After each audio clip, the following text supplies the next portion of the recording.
I should probably change the title.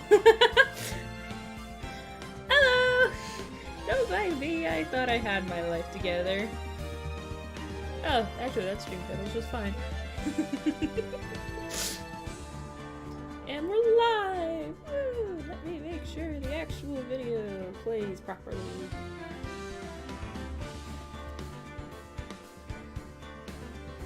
But yeah, that sounds about right.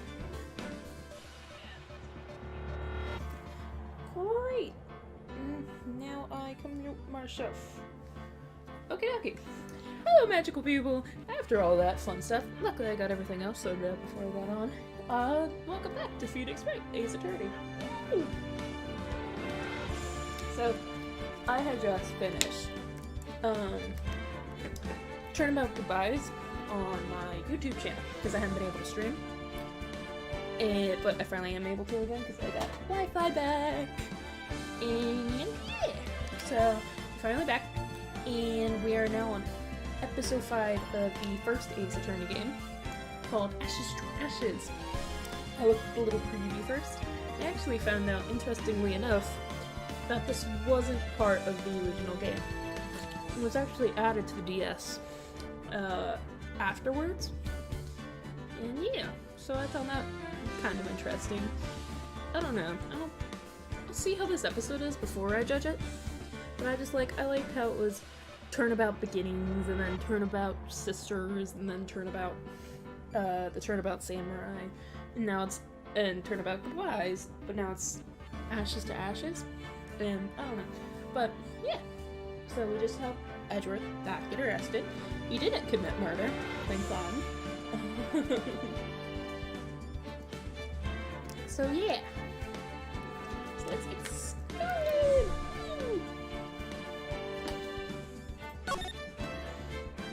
So day one introduction. We're gonna watch the preview video again, because I'm really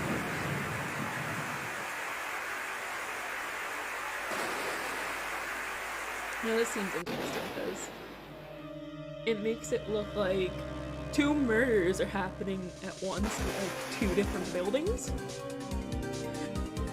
And that makes it sound even more difficult to solve than the samurai case, where I had no idea what I was doing. And that's the thing from the police station.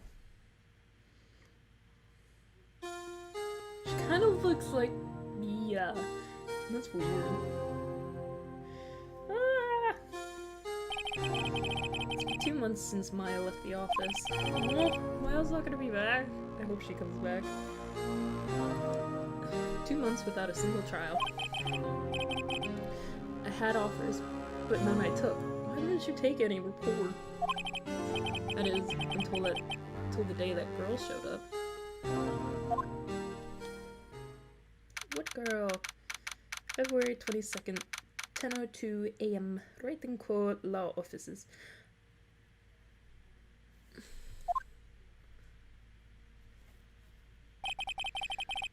Why do I come here to the office every day? It's not like I want to work. Phoenix, we kinda have to work, my dear. Oh, and then I assume this is girl. There you are, finally! Where have you been? My sister's trial's tomorrow. Who are you? Doesn't matter who I am. It only matters who you are. Famous defense attorney, Mia Fey. Do I look like Mia Fey? The sign's changed too, hasn't it? It doesn't say Fey & Co. Why are you... Oh, you're not Mia Fey, are you? I'm sorry, but this Mia Fey no longer works here. So, you are the coffee boy? I feel offended. I'm Phoenix Wright, a defense attorney. Oh, I love her glasses. Right. Wait! You're the Phoenix Wright? The Phoenix Wright from the Edgeworth murder case? Yes, that's correct. Wasn't Edward who was murdered, though? That's a relief, then. You're better than nobody. I feel like I should be defended. I really do. I'm sorry. I'm afraid I'm not taking cases right now. But you are Phoenix Wright, right? The undefeated defense attorney? I have like 4 cases, man. Of course I'm undefeated so far. Look, I'm not accepting any cases. I'm sorry, but you'll have to try somewhere else. Phoenix, what is wrong with you? Please, I'm out of time. But, please, you have to help. It's my sister. God, you should. I feel like oh no, I am having flashbacks. Oh God. Oh. Doesn't help we're in her in the office. Maya, could it be?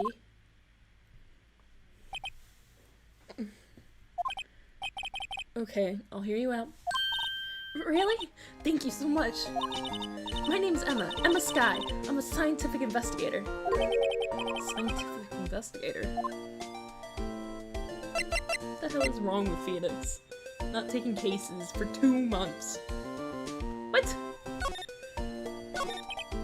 Phoenix, I thought better of you. Emma, was it? So you're a scientific investigator. Yes, that's right. Is something wrong? No, it's just, you seem kind of jumpy.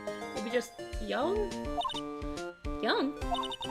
I'll be 16 years old this year! Oh, what?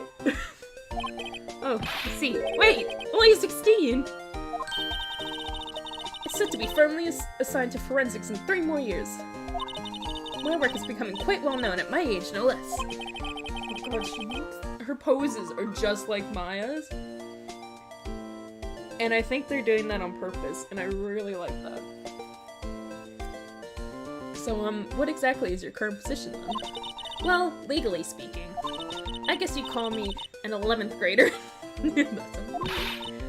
But I'm ready to do my job, at my age, no less. Right, another future professional in training.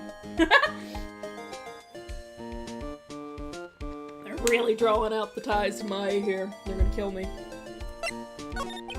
So, what's this about? Case. So the trial's tomorrow? My sister didn't do it. She wouldn't stab someone with a knife. She wouldn't. Would she stab somebody with a spoon? That was horrible. I'm just disappointed with myself. Don't worry, guys. You don't have to get disappointed with me, I'm disappointed with myself. So it's a murder case. I don't care if there's a witness who saw her do it. She didn't do it. Well, that's hard to argue. I know she didn't do it. It's a scientific fact. And there's a witness. Just talk to her. You have to talk to her. Right. I suppose I will. I promised her I'd bring Mia Fey, but how does she not know that Mia Fey is dead? I'm sure that court case was like all over the news. It's considering Red White did it. I get notifications from my stuff again. So that's interesting. How would she know Mia? So you want to be a scientific investigator when you grow up then? Excuse me? I'm not a child, I'll have you know. God, it sounds so much like Maya. Still, it's good to have a goal, albeit a very unusual one. I believe investigators should be done scientifically. Don't you? Yeah. I feel like I should be doing Mia's voice too. Sure can't fault her for a lack of enthusiasm. If this case is handled scientifically, I'm sure my sister's name will be cleared. Your sister? I've been doing research, you know? I'm developing a new scientific method of case investigation. I'll show you when I'm done. I'm looking forward to it. Guess I should get down to the detention center and talk to her sister. Oh, I have a new follow. Thank you! Thank you, Leafy Greens, for following me. What is your relation?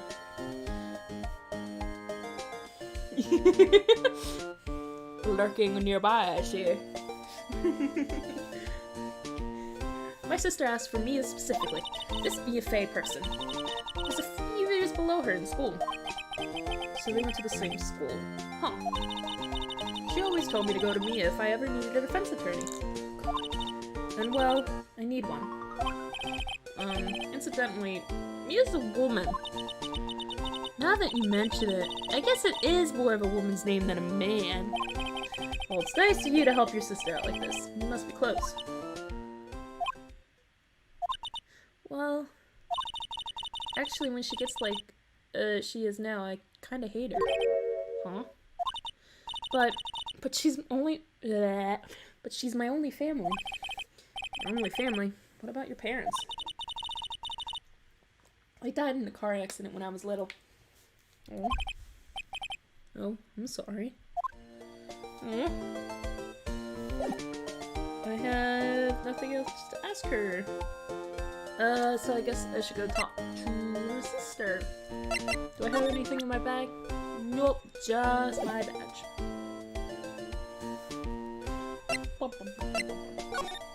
So, yep, good old detention center.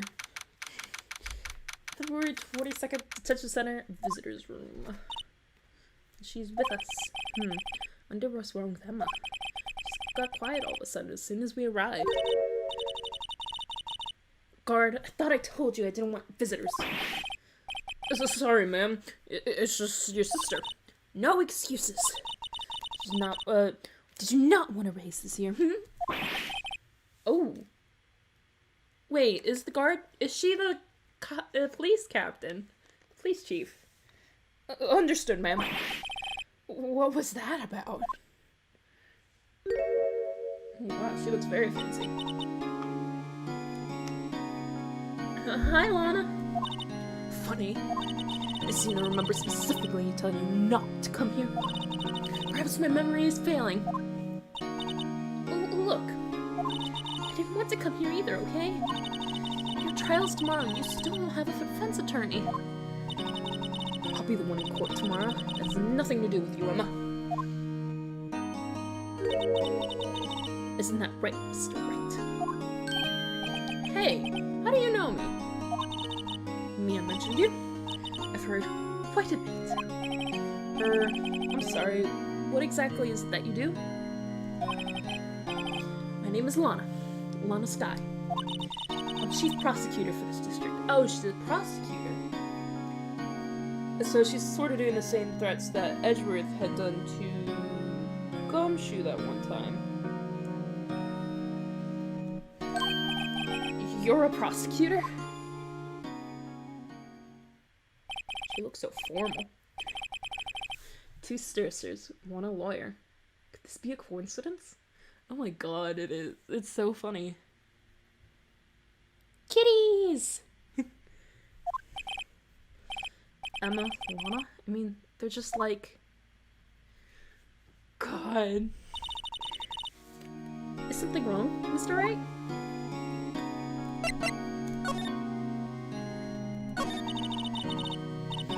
There's something you should know from the start. Which is...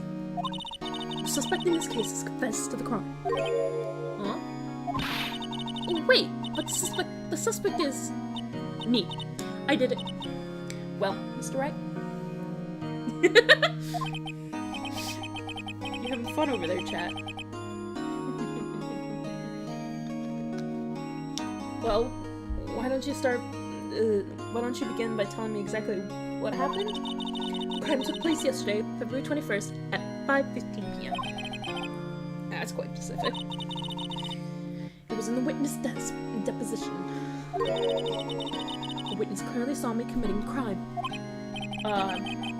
Man, that was a bit of bad luck, wasn't it? The crime took place in the underground parking lot at the prosecutor's office. The body was found in the trunk of my subordinate's car. The prosecutor's office, huh? Your subordinate's car? Trunk? Classic. I was arrested on the spot. Caught red-handed, as it were. Oh, that's just great. So, who was the victim? An investigator with the police department. I suspect the correct term is detective. A detective? Death was due to the loss of blood in was stabbed once in the stomach. By you? Death wasn't immediate, but the wound was fatal. See. Allow me to repeat myself, Mr. Wright. The victim was a detective. You know what that means, don't you? They won't let her walk. What, Mr. Wright? What does it mean? Well, it means the police department will consider it a matter of pride to have found me guilty. Yeah, they won't want her to walk. Police take, it's always said that police take, an act of their own very, very personally. They will use any means at their disposal to do so. This case gets worse and worse with everything I learn. So, you're the chief prosecutor. That's correct. I'm responsible for overseeing every trial handled by prosecutors in this district. I make sure the prosecutors have what they need to do the job and manage every aspect. Those are my responsibilities in a nutshell. That's an awfully large nutshell. Still, I'm a little surprised. I would think you'd recognize the district's chief prosecutor, Mr. Wright. Huh? In fact, oh, your hand's hurt. In fact, it seems impossible you wouldn't. Lana? What happened to your hand? Oh, this? I cut myself by accident when I stabbed him, that is. Huh? I'm not very good at being a criminal, I suppose. How am I supposed to defend this? It's worse than Larry. Time to change the subject. Hey, she was in the class ahead of Mia, wasn't she? You were in school with Mia, correct? A few years above her? Emma told you that too, did she? Well, why not? I did drag him all the way here from his office. Although it seems he has very little in common with Mia. Hey! It was in middle school. I was in my 3rd year. She was in auditing class. She was different than the other students. Different? She was strong. She did anything to become a defense attorney. Anything. That was probably why she was attracted to me. Excuse me? Intellectually attractive. Lana was top of her class at school. I was the best there was. I was the best there was. Oh. I'm doing pretty good in school too, by the way. Sounds a bit different when Emma says it. Well, Mr. Wright. Excuse me? As you can plainly see, I'm admitting my guilt. I think it's safe to say there's no way you can take this case. None. But Lana... Why? Why are you doing this to me? You never think of anyone but yourself. I know you didn't do it, Lana. I know. So how can you say you did it? If I lose you, I'll be all alone. I hate you, Lana.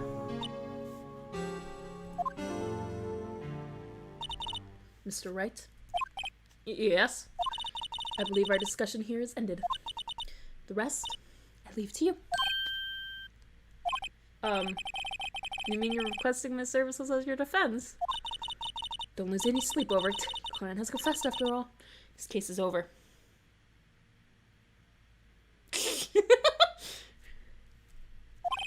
Is that so now?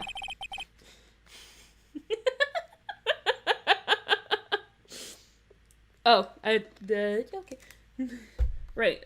I'll do what I can to get to the bottom of this.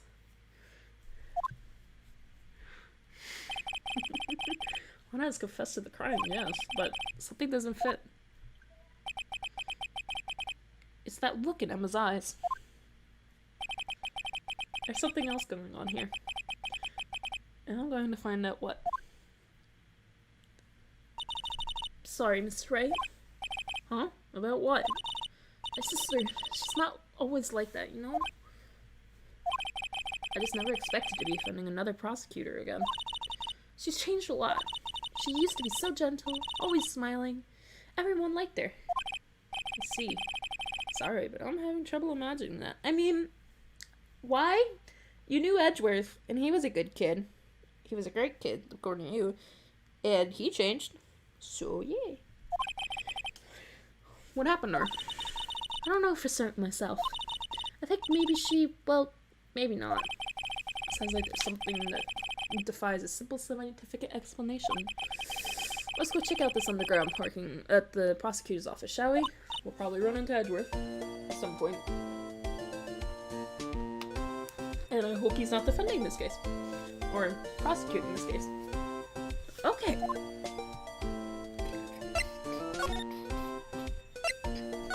To the parking lot.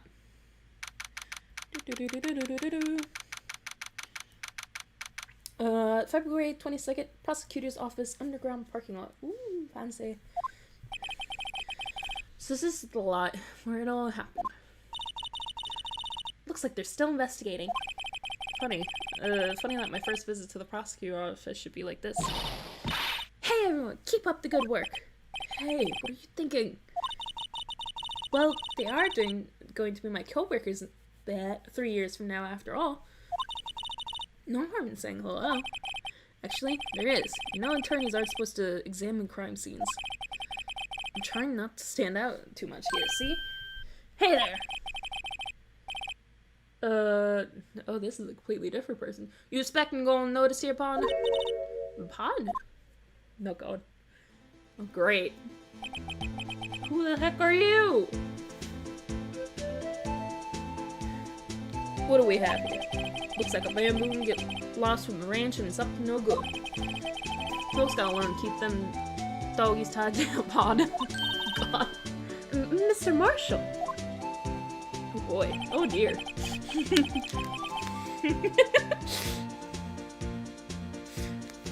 Marshall? Looks more like a sheriff to me. Looky here, Bambina. I know how you feel. But this is my gang's gold strike, see? Strike? This is our claim, our territory, with a mother load of evidence. If you're fixing to mess with what's ours... Oh god, that's impressive. With what's ours, you'll regret it later. There it is. Sorry. You know what dreams the cacti out there in the desert dream? You want to? What's this guy talking about? Marshall Sheriff, same thing. Oh. Good to know. What's this guy talking about? What did you just drink? You head along now.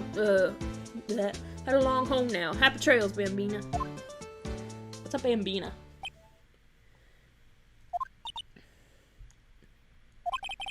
Is that, hombre, a friend of yours?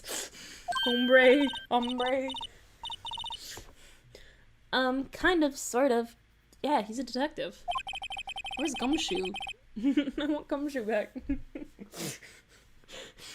Well, actually, all my Gumshoe voices were slowly going southern. So, I guess it's... Who thinks he's a sheriff from the Wild West, it seems. Alright, let's examine the case ahead. Look, a door! This must mean something. I'm not sure that door means anything. No, it won't open. Mysterious lock. I fail to see what's mysterious about it. It's just locked from the inside. Mr. Wright, you need to learn to enjoy life a little more. Let's finish our investigation first, shall we? What's this? A wallet? Excuse me, officer? Wait, what are you doing, Mr. Wright? What am I doing? I just found this wallet, so I'm handing it over to the police. I don't believe it. This is real basic. Anything at a crime scene is evidence. Let's be scientific about it. This, please. Just put it in your pocket. No! How is that scientific? Sounds like theft to me. God, you're worse than Maya. She wanted to break into a safe. You want to steal a wallet. To be fair, breaking into the safe, like, won us the trial, but... The wallet hastily stuffed in the pocket. Oh, great. Oh. I don't feel good about it. I feel dirty. I'm called to duty already, and at my tender age.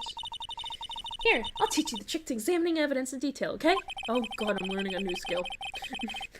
By the way, her eyes are sparkling. I can tell she's been waiting for this. Okay, now look at the court record. Okay. Oh god, it's controlling light, so my hands aren't on the keyboard. We have to be sure to examine evidence carefully on all sides. Now let's start examining from every angle. Oh dear god. Look! I think there might be a clue here. We should check it out with a press of enter. Oh god. This is an ID card. Oh, so this must be the detective that got murdered.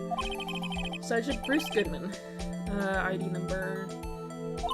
See? Well, isn't scientific investigation useful? I guess, though I don't see what science has to do with it. And his ID was outed. Let's be sure to examine every piece of evidence we find. Oh dear god, I'm learning a new skill. And I'm gonna... oh god. Guess I gotta be on my toes from now on. Oh dear.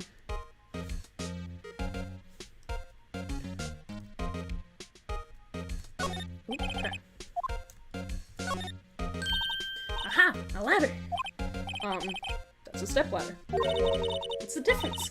In scientific terms, please. Oh god. Scientific, huh? Look at the basic nature of things, Mr. Wright. This all seems so horribly familiar somehow. Here, a phone! Let's see if it works. Hey, don't touch stuff we don't need to be touching. I can't hear anything. My ears. No, my ears. Maybe it's due from the barometric pressure. What is she babbling about? Hey, what did you just say? Oh, see? You can hear just fine. The phone's broken. This wall is in our way. It's got a faucet for water. Wait, I know. This wall is merely facade, hiding the truth. Oh dear god. This is no wall, but a water tank. I fail to see how it makes any difference either way. An oil drum. Looks like it's filled with water. It's heavy. I can't even budge it. The drum over here is on its side. Wait, I know. I'll hide in here and do a stakeout. Oh! I think I'll probably just get arrested. In fact, you may not even have to hide in the drum to get arrested. What? I'm not suspicious.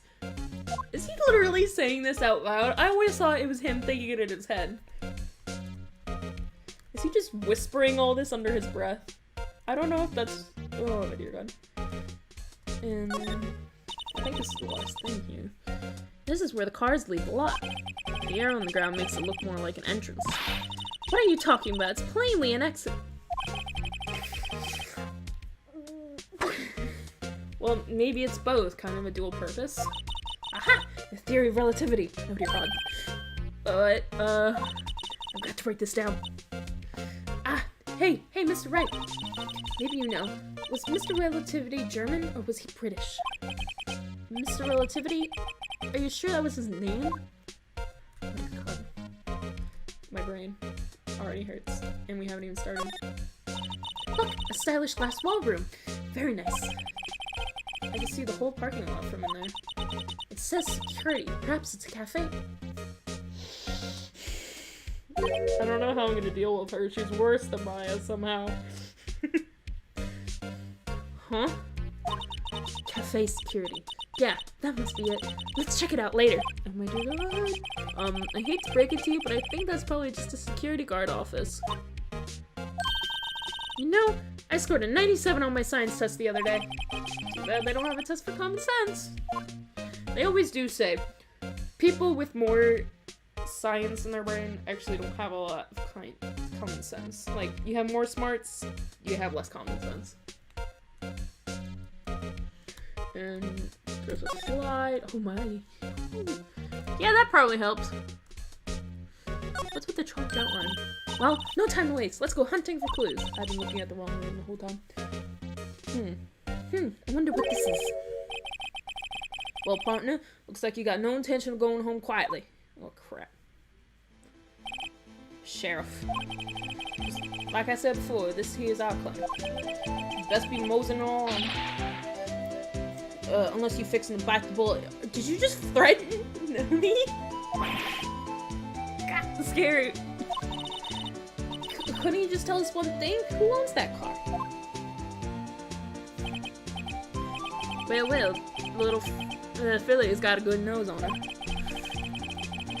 You want to know who's riding that red Mustang with the body in her saddle? Please. No problem, partner. About time for Phillies anyway. You yourself to the saloon up on the 12th floor of the prosecutor's office. I might just find you a curvessa you lack.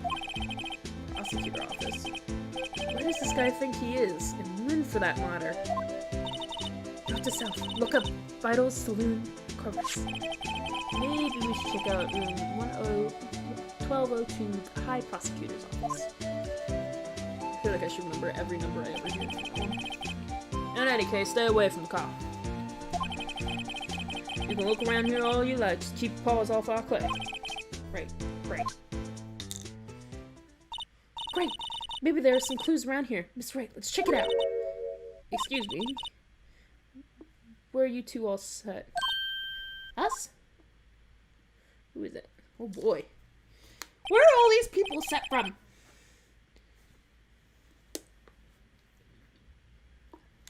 What's this? She couldn't be. You're selling lunches here? This is a crime scene.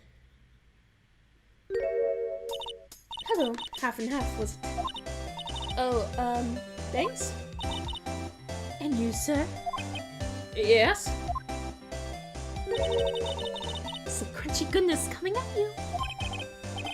Thanks. This first thing I do business. Sailors off wouldn't send anyone without clearance. Especially passerbys. Or are you officers? Are we gonna lie?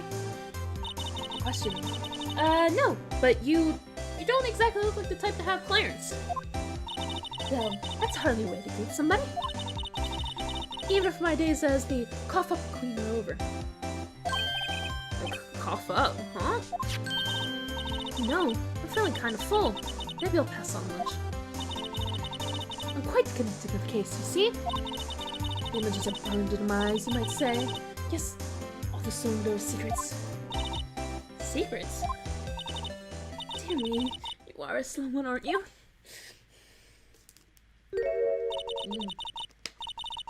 I'm referring to the murder, stabbing of that detective. What? Witness clearly saw me committing the crime. Sorry guys, I know I just hit my table and knocked my mic. And I just cracked my neck. That was beautiful. Oh, I turned up my volume. You mean, you're the witness, okay, cool, I didn't miss anything, I don't think. You mean you're the witness my sister was talking about? Please, cough up, Queen, tell us what happened. The name is Angel Star. Don't you go forgetting it. But before you know it, I'll have you whimpering at my heels. That's it. Yes, ma'am. Yipes, she means it. Oh boy, hang on. Gotta do something.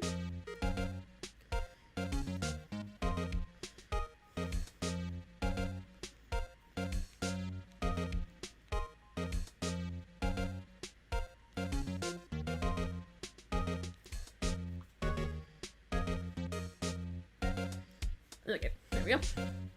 Time to talk to Angel Star. Oh. Actually.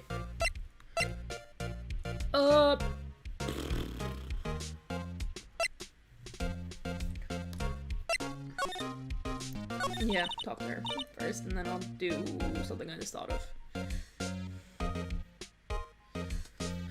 Somehow, I knew. Yesterday was a day of destiny. I knew something was gonna happen. Just like I know that the daily special on Friday every week is Simon. Destiny? It's yesterday's special for some reason.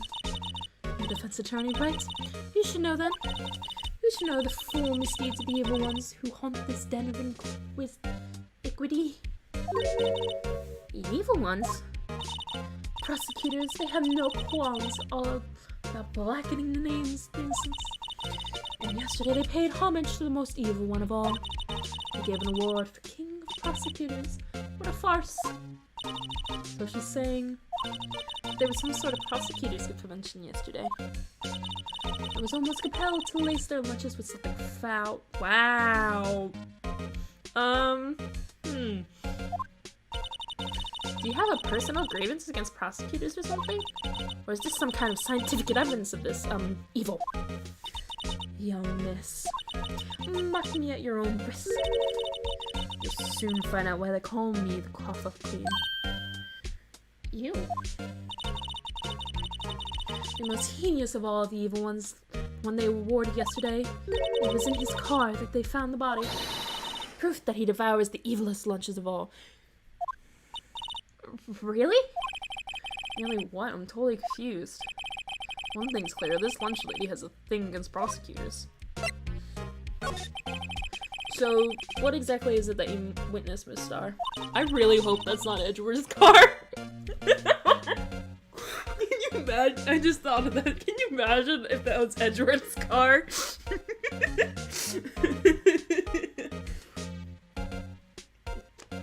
2 months ago. I'm surprised that they didn't call him in for murder again if it is. It was a fascinating spectacle, to be sure. I now feel like they know what they say when they call about a woman's wrath.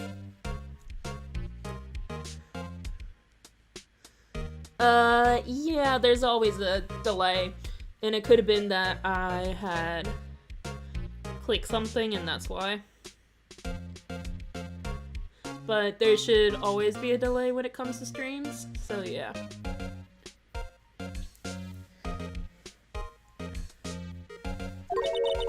Tulana Sky wield that knife so... Her knife flashed in anger, bringing him to a sad end. It was fun. It was truly a sight to see. You mean you saw the very moment of the crime? The sound of the silvery ties to this world being cruelly cut still rings in my ears. And the rhythmic beat of Lana Sky's knife. Wait a second, you know Lana Sky? Of course, quite a feat, coming chief prosecutor. How many lunchboxes of sin did she pack to make that journey, I wonder? She always travels late. Now, whatever this pretty lunch lady know the chief prosecutor's name.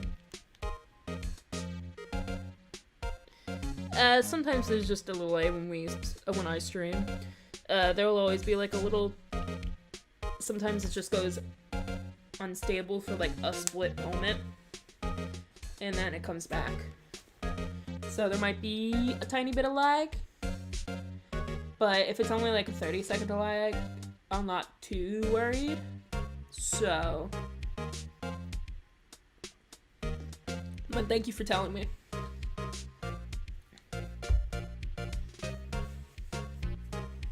Just tell me if it gets worse and I'll see what the stream says. Because I have the Twitch inspector up.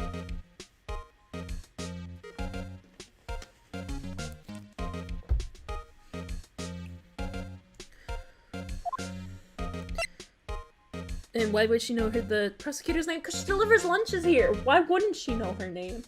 She's probably the gossip of the whole building.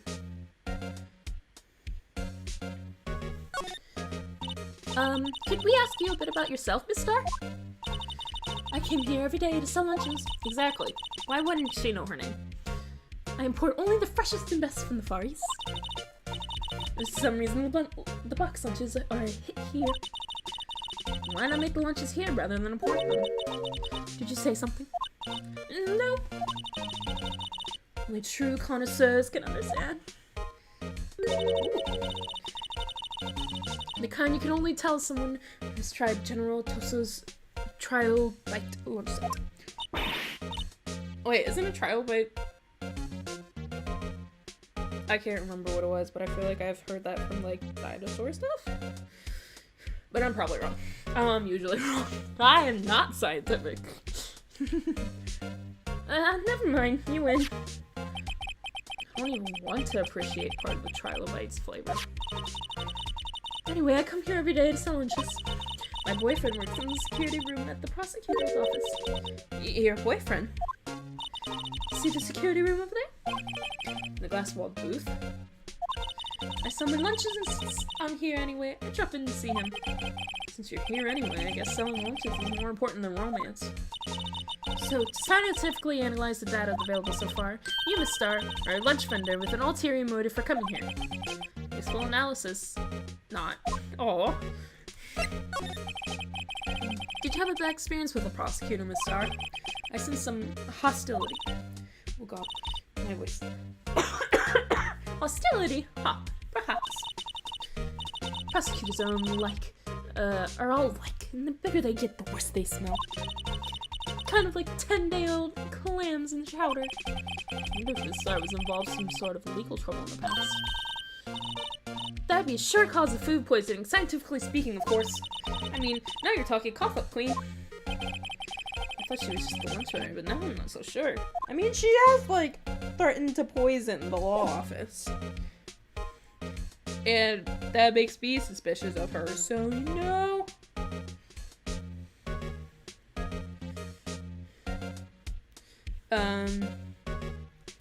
So yeah. I actually wanted to check this because I thought of something. Yeah, because now it lets me check everything.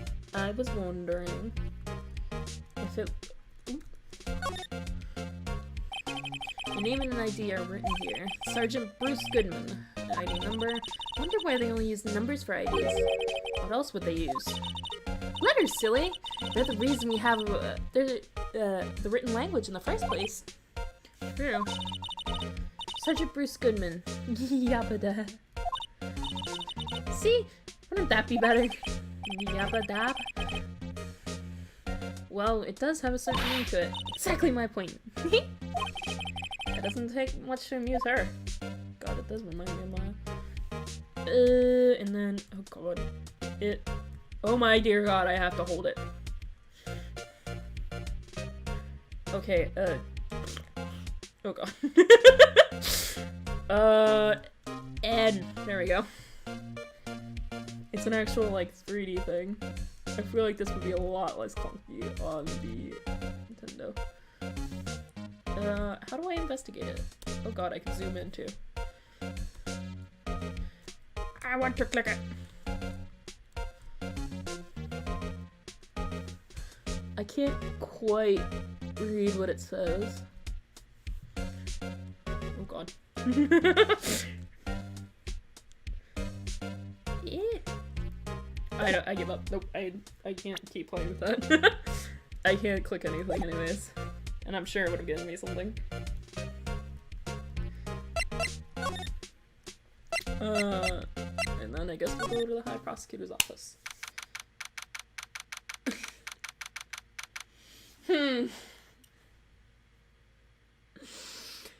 Oh boy.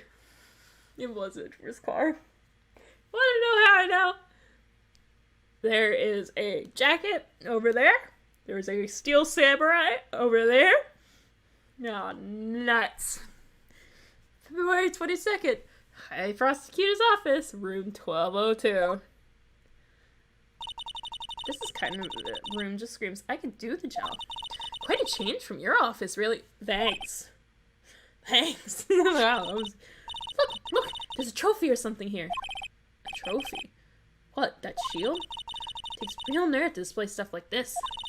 Whoever's office this is, they must be a real suck-up jerk. Phoenix Wright. I know it's him. You never tire prying into other people's business, do you? Ah, boys. Long time no see, Edgeworth. Huh? Ah!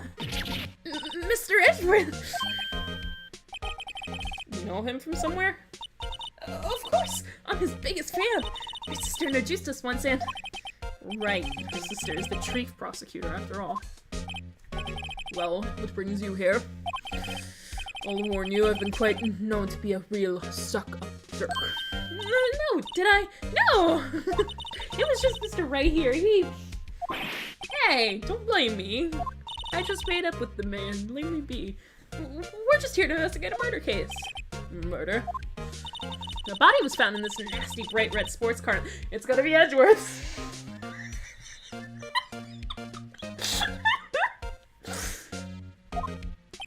That would be my car. He looks so smug about it too, like.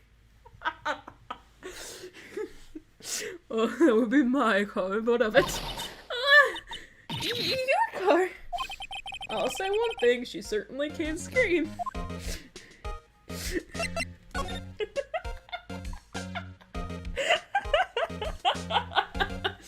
Poor Edgeworth. Oh, nuts. I gotta go to the bathroom. I'll be right back.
And I'm back. Woo!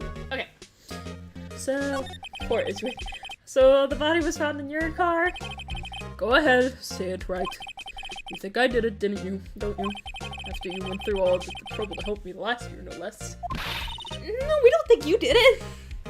I don't think you did it. You're too chill about it. I mean, it was my sister who stabbed him.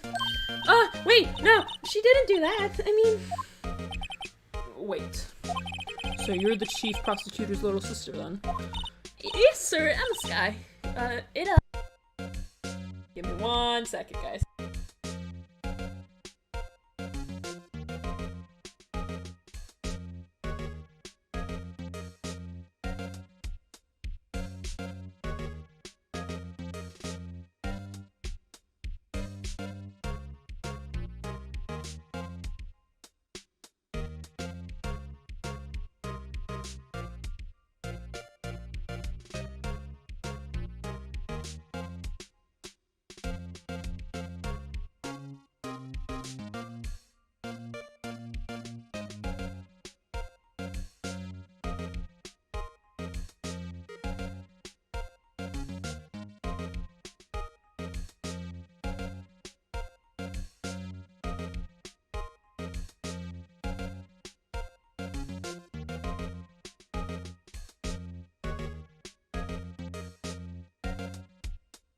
And I'm back once more. I had a talk to some people in the house.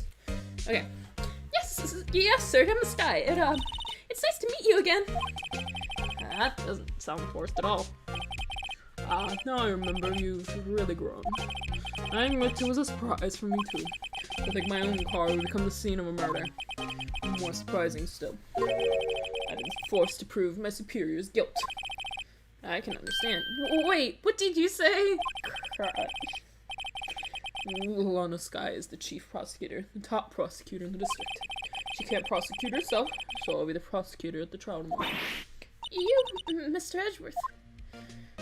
God, her voice is slowly going into Maya's. So I'm like, crap. Because she reminds me of her so much, so her voice is just slowly going there. To be honest. It's a bit of a miracle I'm still here at all. What do you mean? Rumors. You've heard the rumors about me, haven't you? Oh god, my voice is going somewhere completely different now. Miles Edgeworth, the demon prosecutor. It's hard to remember a time when there weren't rumors about this guy. Forging evidence, arranging false testimonies, legal searches, you name it.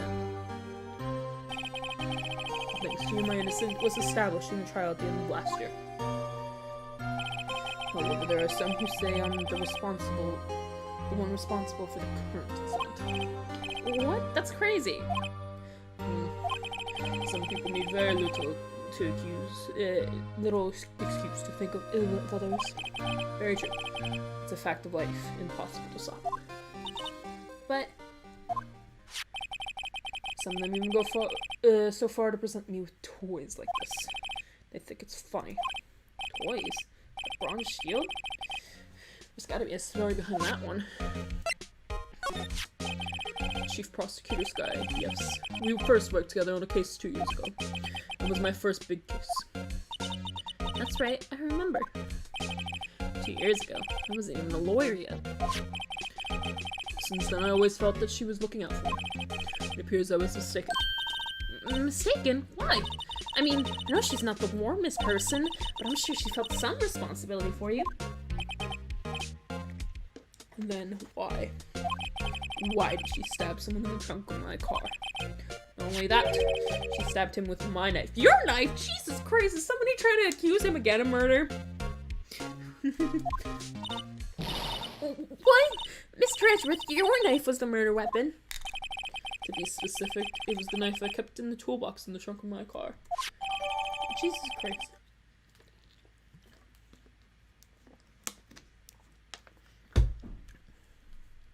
Traces of the victim's blood, no prints. Edgeworth. What? Are you sure you didn't? Not this again, Phoenix. You sure you didn't do it? Come on, you can't take a joke. You have a strange sense of humor, Mr. Wright. Oh, come on, man. I laughed. I guess I should do my fun little new thing. Wait. This must be the victim's blood, right? Either that, or it just cut himself peeling an apple. Since we're dealing with a knife like this anyways. Hey, maybe he spends his weekends roughing it in the wild. Edgeworth, in the wild? I think my fruit peeling theory is more likely. No, I don't think he'd do it. Are you kidding? I was picturing him as an outdoorsman. There's a scary thought. I don't know. I can see it, I think. Is there, like, anything specific about the knife? Nope. Not that I see. God, you can really zoom in on this thing. This is gonna be like one of those things where my inability to see it comes out because I have to zoom in on something. Ah, dear lord. I'm screwed. This case is over. It's already over. Oh. I'm gonna look around his work. A work desk. It's quite tidy, as one might expect. What a nice desk. Easy to use and easy on the eyes. It's polished so I can see my own reflection. Strange. Why did I just put their defective gumshoe? Maybe I'll take that name plaque as a souvenir. don't, I'll sue you. That sounds about right. Hey, a chessboard! I'm not too up on my chess, but it looks like blue's in a bit of a tight spot. Red knights have surrounded the blue pawn. Huh? Those horses are mounted knights. Their swords have really sharp edges. And check out that poor pawn. His head is kind of spiky. King, kind of reminds me of you. Mr. Just must be an avid chess player. What's wrong, Mr. Wright? Edges. Surrounding a pawn with spiky hair. Nah, it's nothing. Well. Whoa, these are all case files? Oh, Jesus Lord, I thought they were books. They're stepped up to the ceiling. There's even a ladder. Odd. I thought Edgeworth wasn't good with heights. He mustn't have gotten... he must have somebody to get for him. He probably has an assistant. Gumshoe. Strange. Why did I just pick up that Gumshoe? He must study his case reports so closely. He's so cool. Ah! You wouldn't say that if you saw him sweating bullets up on that ladder. I'll give him a break. I'm gonna fight, Phoenix. Ooh, cute. What a pretty tea set. I go for more of the instant tea bags myself. Amazing. The drawer below is filled with packets of tea leaves. They're all sorted by place of origin and flavor. Oh, jeez. Look at the royal blend. An exquisite, splendid concoction. There's such a thing as taking a hobby too far. So nice to your friends, Phoenix. So nice. Whoa. What a view! It must be nice to have an office on the 12th floor. Why does he have an office on the 12th floor? You'd think he'd be terrified of it. Is this just like what they gave him and he was like, yeah, sure, I'm not gonna let my fear show. Sweating bullets every day. God, can you imagine how much exercise he gets because he wouldn't be able to use the elevator? Dear Lord. Good on you, Edgeworth, I suppose? Facing your fears? Question mark? I guess you would feel important. Incidentally.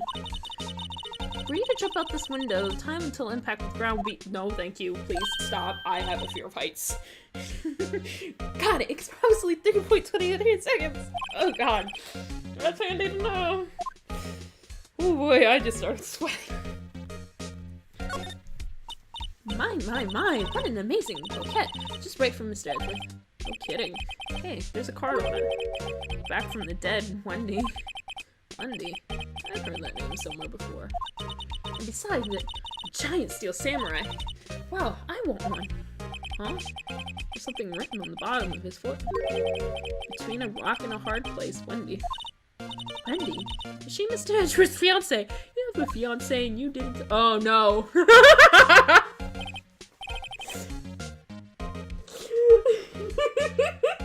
I forgot about the whole thing.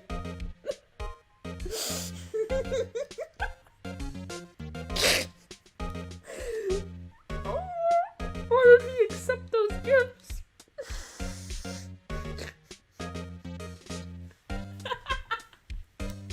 Oh no, my headphones are falling off.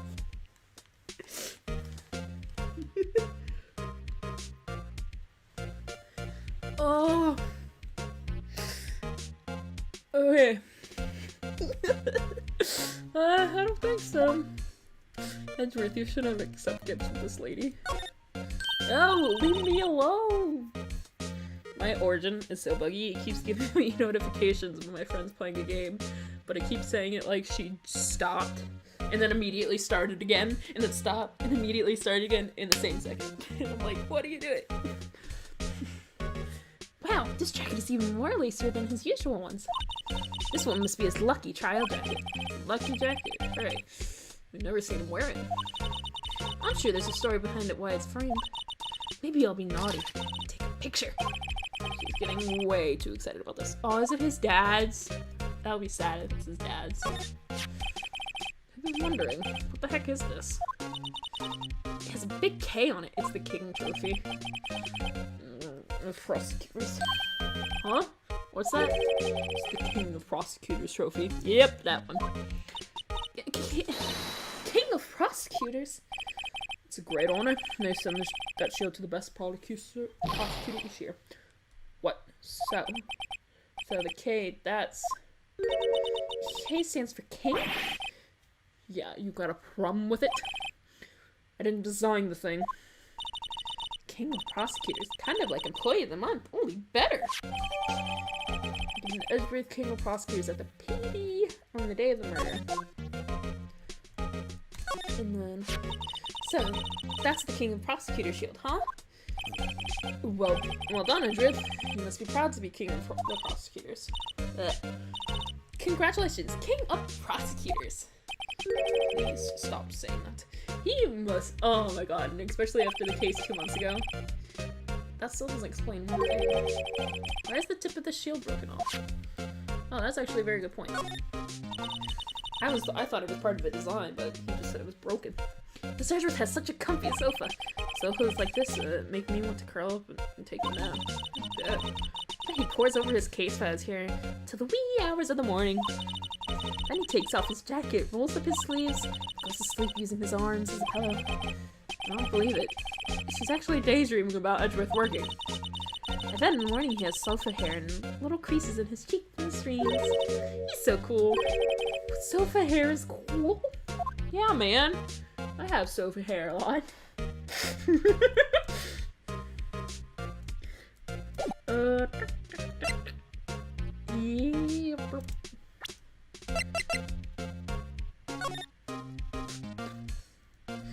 boy. Oh jeez.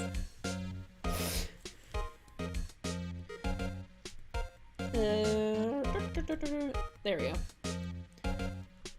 Oh, it actually has a hand. There doesn't seem to be anything on it, except maybe, yep. Hey, check it out, there's a metal plate here. It looks like the names of all the previous first sentences are engraved on it. Wow, one guy's listed a bunch of times. Oh god. Oh man. He must have hated getting this trophy. Von Karma, I guess he must be a foreigner. Yeah, that's probably it. Well, wherever he's from, he must have been an amazing prosecutor. We're not gonna talk about that, man. I'd like to meet- Nope, you don't. I'd like to meet this Mr. Von Karma sometime. And she says that his name does have a kind of ring to it. We don't ever want to talk about that man again. Do not- Oh god, she's gonna mention him in front of Edgeworth. And then... there doesn't seem to be anything else. I'm surprised they won't let me investigate, like, the scene. Oh god. It's kind of like, because I'm like trying to figure out what each button does to rotate. Because they have like H and N as that, that's H, that's M, but then this is B and M, and I'm like, what?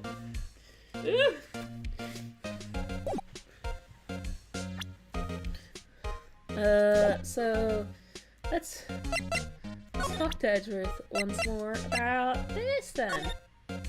Oh no, I pressed enter. Crap. This is gonna happen a lot, and I know it. So basically, this says you're the best of the best last year, huh? You can take that foolish grin elsewhere, right? I lost a day of work to receive that travesty. Huh? Why is that? I had to go to the police department to receive that broken shield. The police department? Yes, it's the police station downtown. You've been there, haven't you? Where Detective Gumshoe works? Yeah. I was wondering something about your shield. Why is it broken? Why does it matter? I've got more important things to worry about. Oh, right. He doesn't seem too concerned about his reward, for better or for worse. Of course he wouldn't. It has Von Karma's name all over it.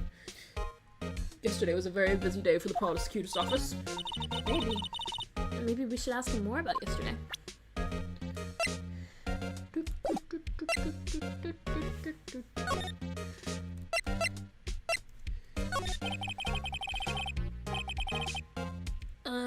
Could you tell me more about yesterday, the day of the murder? Yesterday was the annual cleaning day at the prosecutor's office. Cleaning day? Working with the police department, we sort and file evidence for solved cases. Call it evidence transferal. Wiping your hands of old cases, in other words.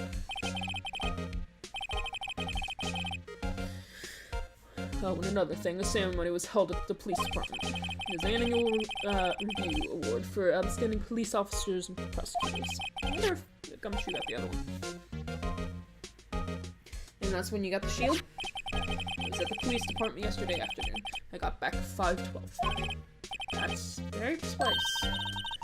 People like myself and Mr. Edgeworth pride ourselves on our preciseness, Mr. Wright. No, I place little faith in my memory. The only thing I trust is solid evidence. Yeah, I feel that. I feel it, Edgeworth. Record of parking in the prosecutor lot. Entered the lot at 5:12 p.m. This is the parking stub from the underground. The murder took place around 5:15. So the murder happened right after you got back. What, right? I appreciate it if you direct that suspicion glare elsewhere.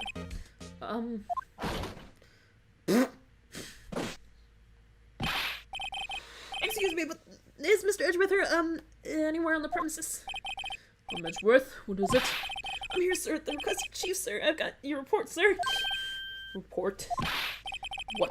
Did you find new evidence in the case against Chief Prosecutor Sky? I don't like the way this conversation is going at all. Sky, sir. No, sir. Why is your hand hurt? No name of that kind, sir. Not in this report, sir. I think I just heard Edgeworth's lid blow. Mr. Edgeworth's lid isn't all very tight, is it? I made a clear request to the police department, did I not? I need to focus on the trial tomorrow, so do not bring in me anything unrelated. Sir, but sir, I'm just following orders, sir. They told me to bring this to you. I wasn't aware of the particulars of your arrangement with us, sir. Give me your name. Yes, sir. Meeks, sir. Officer Meeks. Meekins. Right. Officer Meekins, take your report and leave. And good luck with that raise next month. Oh, Edgeworth! Oh. But sir, I didn't know. Poor guy. Looks like he wasn't absent on the day they gave up brains and good luck. Oh. You guys are so mean. Right. Yes, sir. God, he caught me off guard. As you can see, I'm very busy. You may leave now. Let's do what he says, Mr. Wright. The victim has a detective from the same department as the patrolman just now. Go down to the police department. You can ask more there. Thanks. He seems to have finally calmed down at least. Poor Meekins. He's such a... such a lively man. Here... Oh god, I gotta go... And his angel... And then the police department. Oh, and then there's that thing. I forgot what it was called. I think it's Badger or something. February 22nd. Police department entrance. Woo! We're finally here. Why'd they put up the police department so far away from the prosecutor's office? Beats me. They took almost 30 minutes by taxi, and traffic wasn't even that bad. So we don't have a car. We take taxis. The police department, huh? I've only ever been here to the criminal affairs next door. Hold on, what's that? Oh.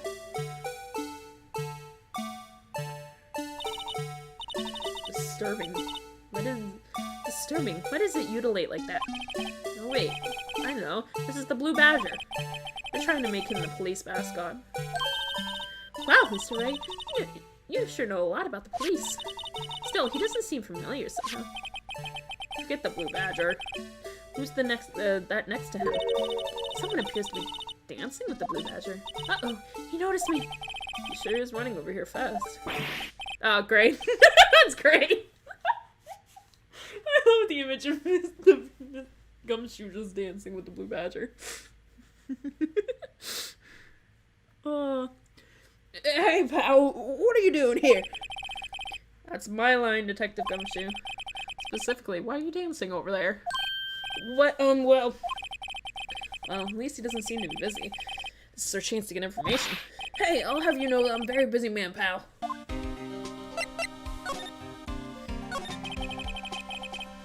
I'll give you one word of advice, pal.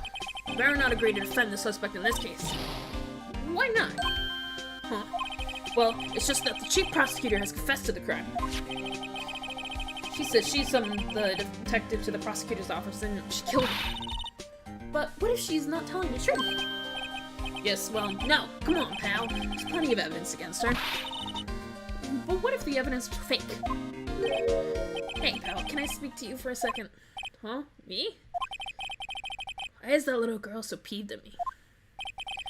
She's a relative of the suspect. She's Lana Sky's sister. Whoa, the chief prosecutor's little sister? His voice has changed so much.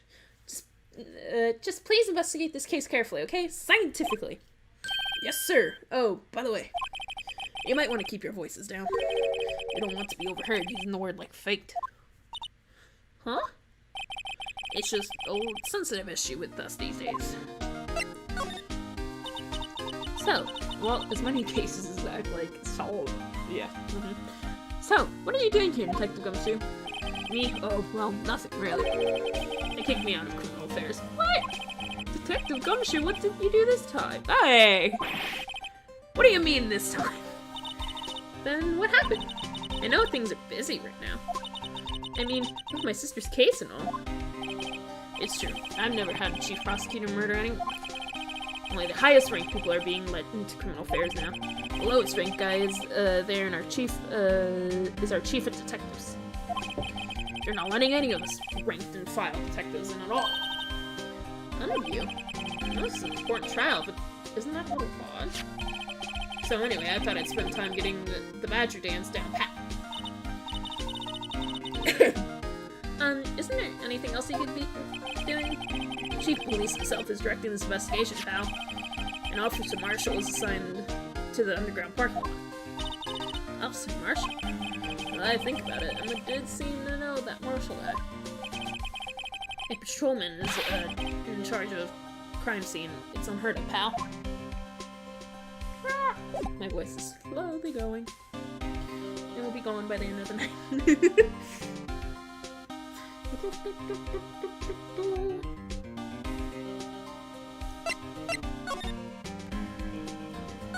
These are all new scenes and I'm so excited. The detective in there looks pretty busy. Just imagine right now, behind those doors, police drama in action. Oh, I clicked the police door somehow. Somehow the thought fails to excite me. Look, that patrolman is saluting the other guy. He must be a detective. And then I said, hey, dude, you do that, you soup will get cold, buddy. That's hilarious, sir. I laughed so hard I cried. I guess he was saluting. He was wiping tears from his eyes. They make a good pair. I need to click that. I was wondering about that. What, the dancing blue badger? It's my masterpiece. You made it. This song.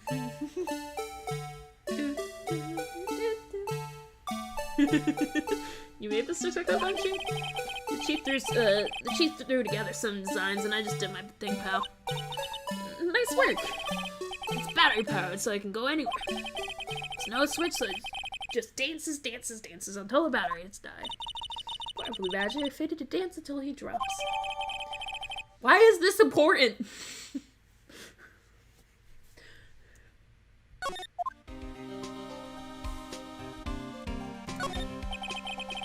The usual ones posters are hanging up on the bulletin board here. Do you know this face? If you do, dial 911. You know, Mr. Wright, I always thought it was kind of funny. I've never seen anyone who looked like the people in these posters. They hardly even look human. She has a point. I always get excited when I come to the police station. Why is that? It just feels like I've jumped into a movie. Huh? You know, with all the police and criminals? Oh, well, I don't know if this is all that exciting. Sure it is. Look at those two officers over there. They're probably talking about the latest bust. Funny. I thought they were talking about the weather. The banner here is announcing the criminal fighting champion. Nice slogan. I wonder if they'll be selling fingerprint sets. I don't know if it's that kind of campaign. What family wouldn't want a set at home? Oh god, my voice.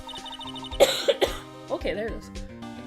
It's good for finding out who snuck into the cookie jar. I think most families can figure that out without the extra help. I mean, I wouldn't hurt them for a little help there. That's right.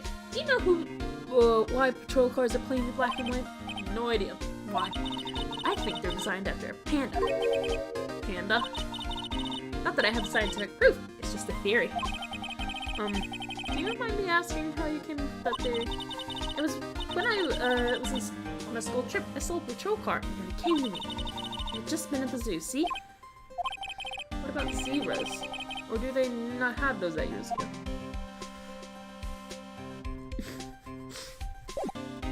Oh,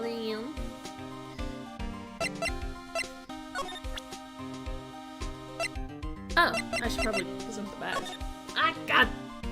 Press enter. Detective Gumshoe, what can you tell me about this? Huh? Hey, pal. This is a detective's ID card. You can't just keep that. You have to turn it into the police. It's people like you that get me in so much trouble all the time. Detective Gumshoe must drop his card off. Let's see. Bruce Goodman. Goodman. Sounds familiar.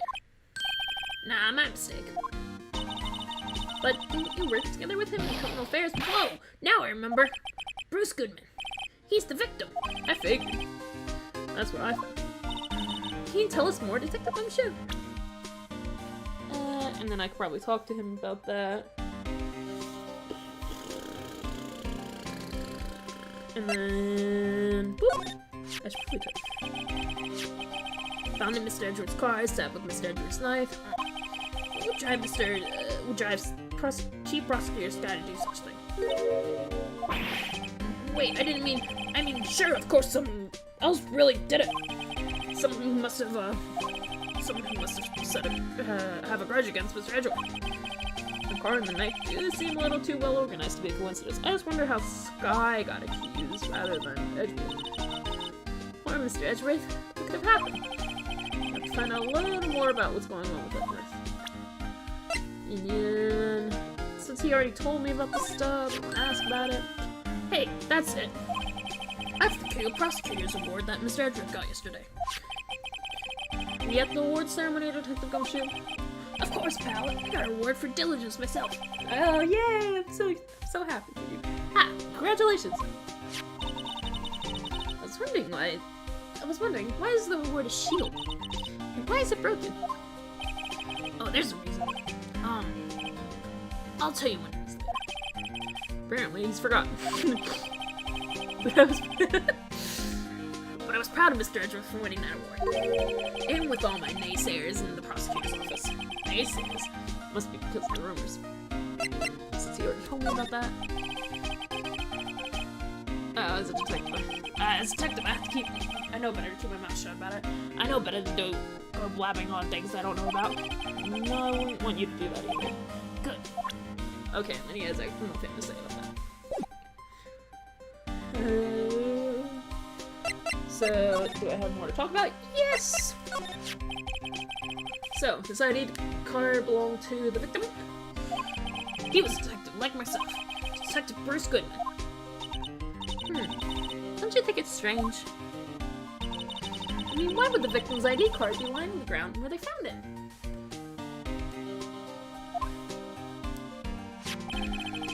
Well, he was murdered there. For someone scientific, yeah, you sure don't have a lot of common sense. Well, Detective Goodman should have been at the police department yesterday. There was an evidence transfer for a case he handled 2 years ago. Evidence transfer? Mr. Edgeworth mentioned that too. But Detective Goodman was killed at the prosecutor's office. Well, that's the thing.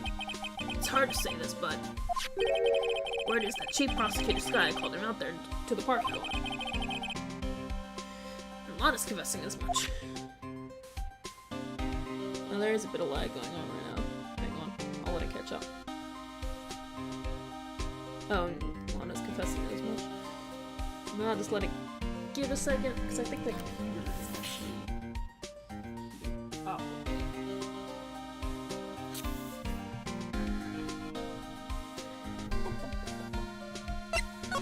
Edward's troubles. He's He's in a tough spot. Yeah. Well, we just got done with the murder case 2 months ago.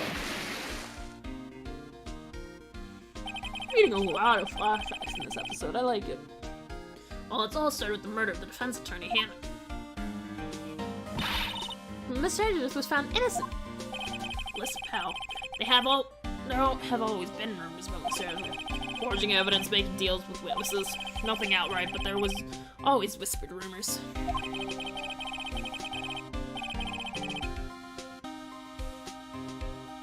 I'm just watching the stream, seeing how much lag there is.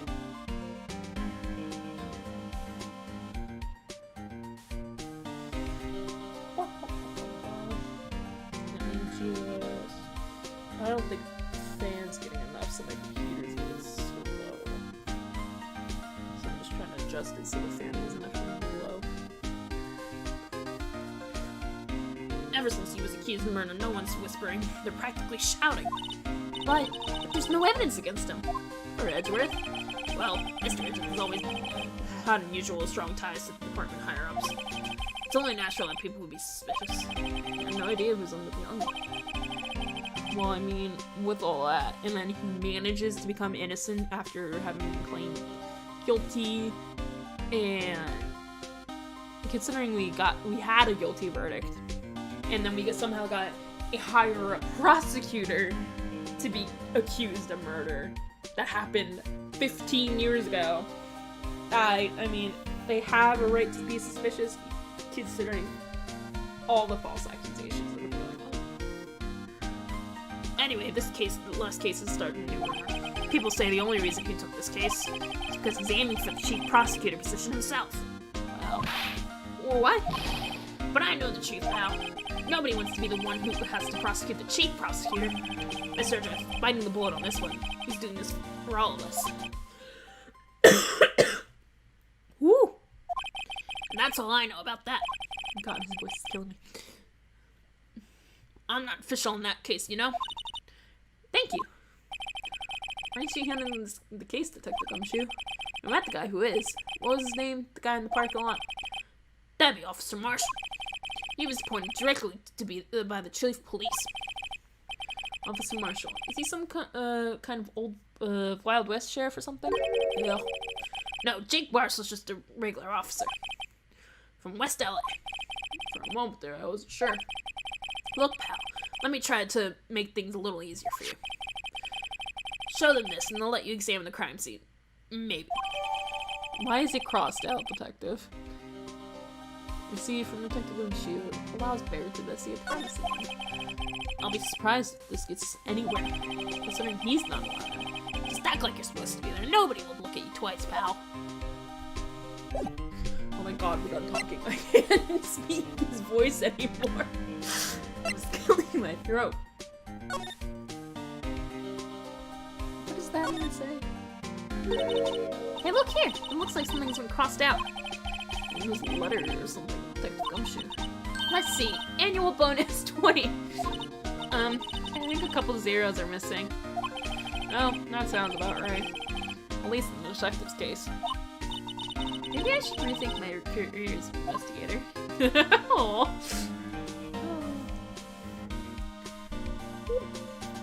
What do you want to watch?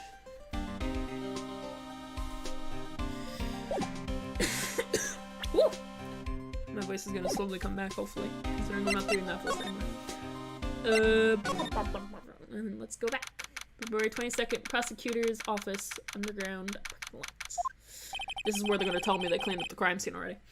Looks like the investigation is still going. Okay, never mind.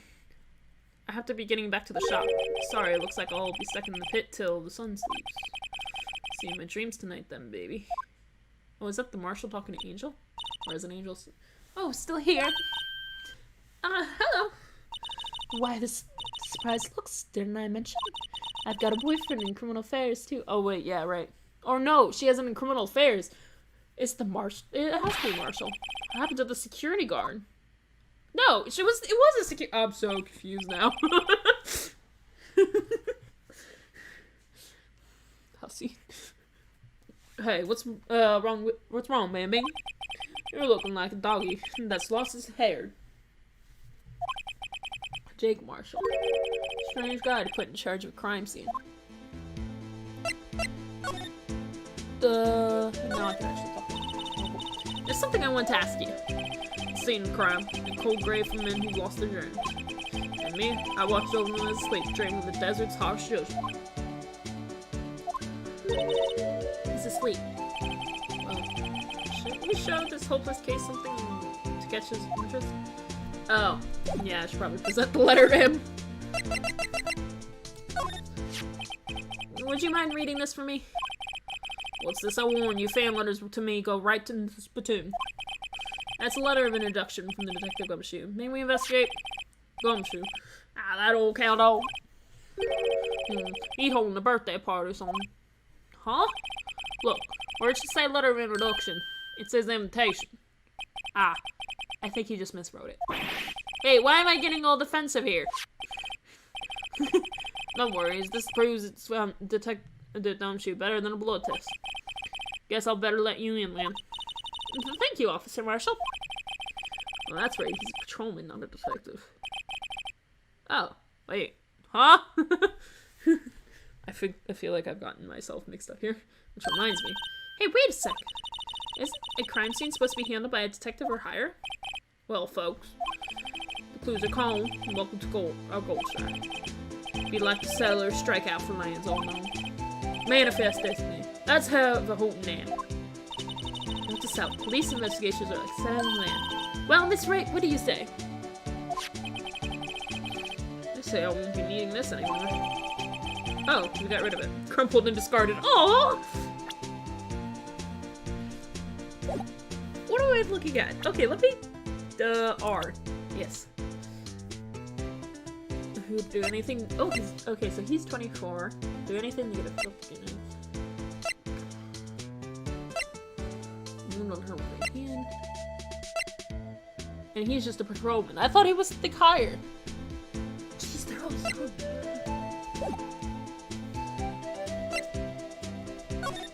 Now we can talk to him about everything. Officer Marshall, could you tell us more about the victim? Good men always die young. Remember that part. Could you be a little more specific? Brisk Goodman. He was a detective, right? Well, aren't you a feisty dog now? Detective Goodman was stabbed here at 5:50. Smiling Madonna told me the tale. I think he means the witness, Miss Angel Star. Okay. One stab to the chest, fine piece of work. As here's the autopsy report. Deaths due to loss of blood when knife through. Died within an hour of half. Dang. So he was stabbed somewhere else. Cause Edgeworth got there at 5:12. So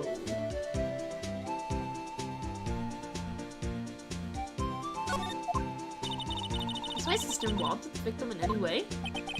Funny you should mention that, Bambina. Chief Prosecutor Sky and Detective Goodman had nothing in common at all. So no motive. Nothing in common? They apparently worked together on a case a few years back. So there's no motive. Goodman, wait, I feel like I just got him. Goodman wasn't a particularly gifted detective. There's one reason why he didn't do much work with the chief prosecutor. My sister called the victim here on the day of the murder, right? Here's to this parking lot. So it seems like calling an unarmed man shooting out at high noon. I don't mean any offense, but Officer Marshall, you're a patrolman, right? Not a detective. You call me out, they shoot you for that in Texas. That sounds like a threat. Huh? I was one of them fancy shoot detectives till 2 years ago, to tell you that. It's true. And then he worked the case 2 years ago. Squid. Oh, really? Now he tells me. You're a patrolman now, so how can you be in charge of a crime scene? Nothing gets by you, does Bambina? So, why are you in charge? No reason, we're just short on hands right now. I'm keeping an eye out in the meantime. That's odd, though. Detective Gumshoe was saying he has nothing to do. Nothing important, at least. He's nothing but a sad old cow dog that can't find his tail. Oh, don't be mean to Gumshoe. Maybe it's because he runs the edge with Egg. you're, like, getting on my last nerve. Esper, that cow dog's been kicked out of this cattle run by the order of the chief of police. Just he don't realize it. I think the gun she kicked out of the investigation. You're gonna get on my last nerves. I can tell already.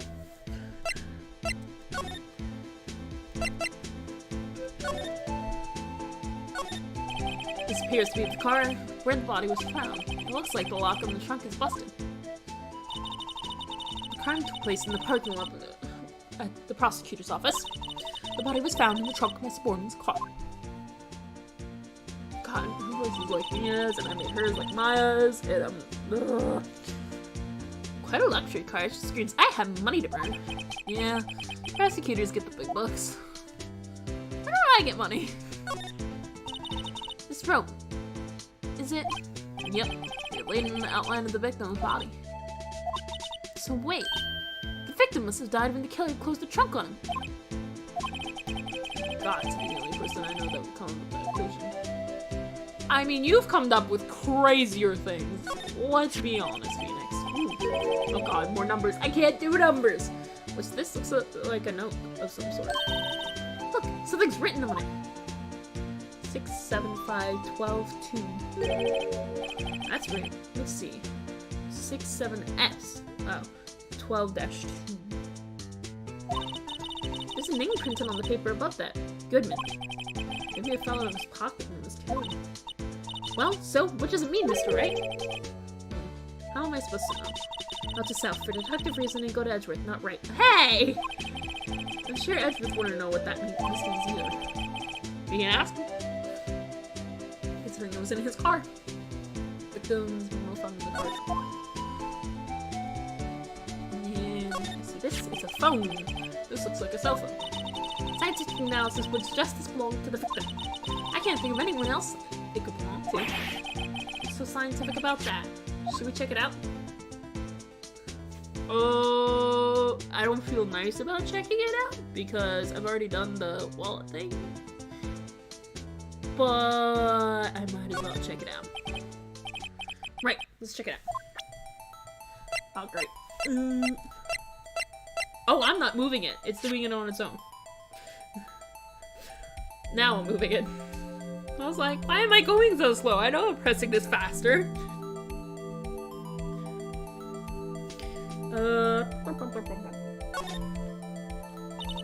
Wow, what a boring scrap. What's wrong with it? Everyone has different taste, you know. Here, check out mine. It's a pink princess. Oh god. These are hard to come by, you know. I see the series is as popular as ever with kids. God, she's so much like Maya. Why? Oh, and then what's this? Ooh, this phone's still in the redial screen. Redial? Mr. Wright, those phones keep a record of all the calls you've made and received. You just press the blue button to display the last number you called. Convenient, isn't it? I'm surprised you didn't know about. Sorry to disappoint you, but I know things. I know about things like the redial. Huh? Oh, I'm sorry. It's just, you never know with people from your gen. I'm only like 22! Whatever, let's check this phone out. Or no, I'm 24 as well, because Edgeworth's 24. And we were in the same 3rd grade class. Now, to see who the owner of this phone called Les. That's the stuff. The defense attorney doesn't think first. He just pushes the button. Screw you.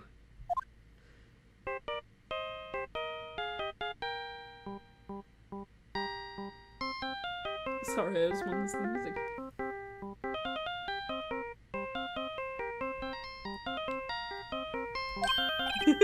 Hey, that song! I know that! Hey, what's going on here? On over here. Oh, sorry. I see you, Panda. You percent redial on the phone there, didn't you?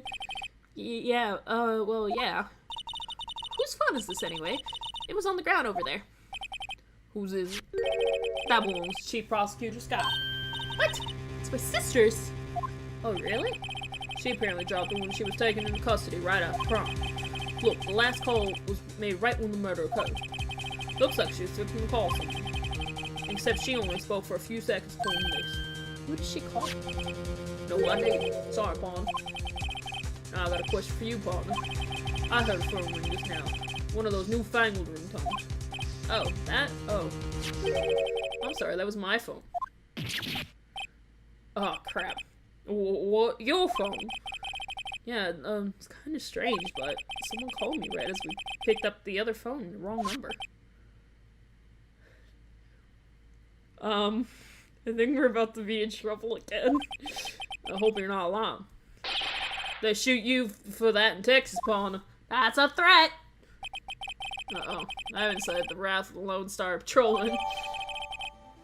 Last call made at 5:18 on the day of the murder.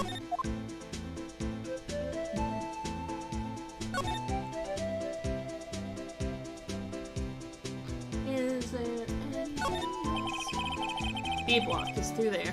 That's where visitors park. I can see the lunch lady car over there, far in the distance. Hey, you're right.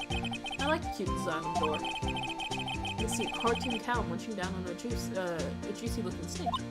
Doesn't that strike you as a little creepy? Just don't think too deeply about it and you'll be fine.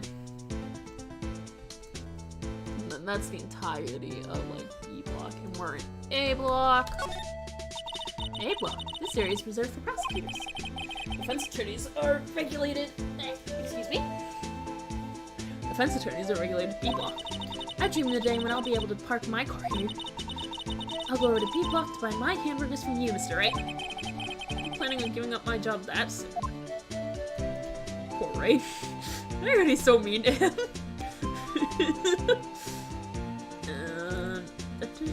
I believe.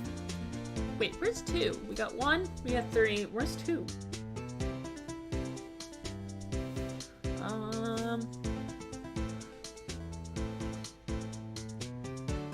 Is 2 over here? Where's 2? I'm now very confused.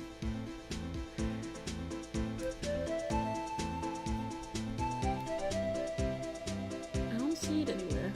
Oh. Alright,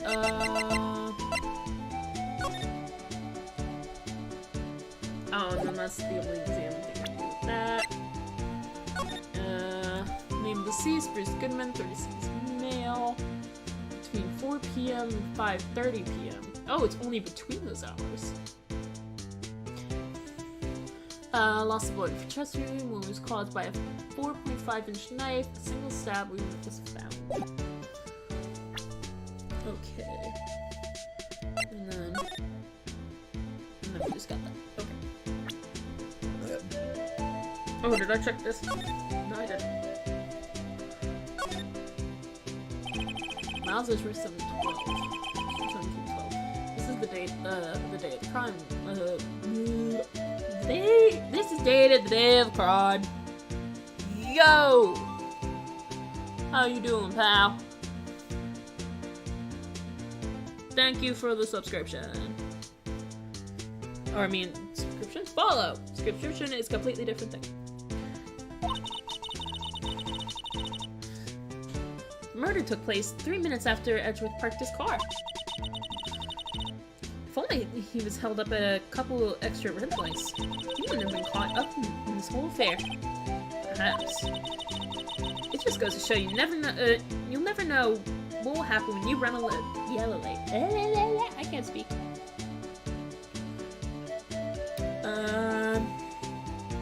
It's very interesting to me, even though his. Oh, I meant to turn it around. And there's nothing on the back.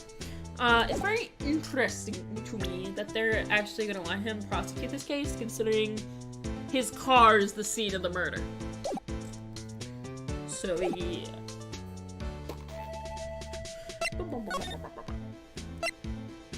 What am I doing now? Maybe I should go back and talk to...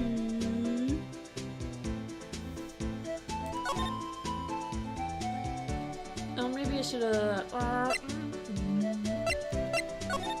I'm leaving. So there's no connection between Detective Gunman and my sister? That's correct. That's correct, though. There's good gold mine of evidence against her. the prosecutor tomorrow is none other than Edgeworth himself. I'm afraid your sister's fate is decided, Bambino. Many condolences. Officer Marshall. Yes, Bambino. How could you say that?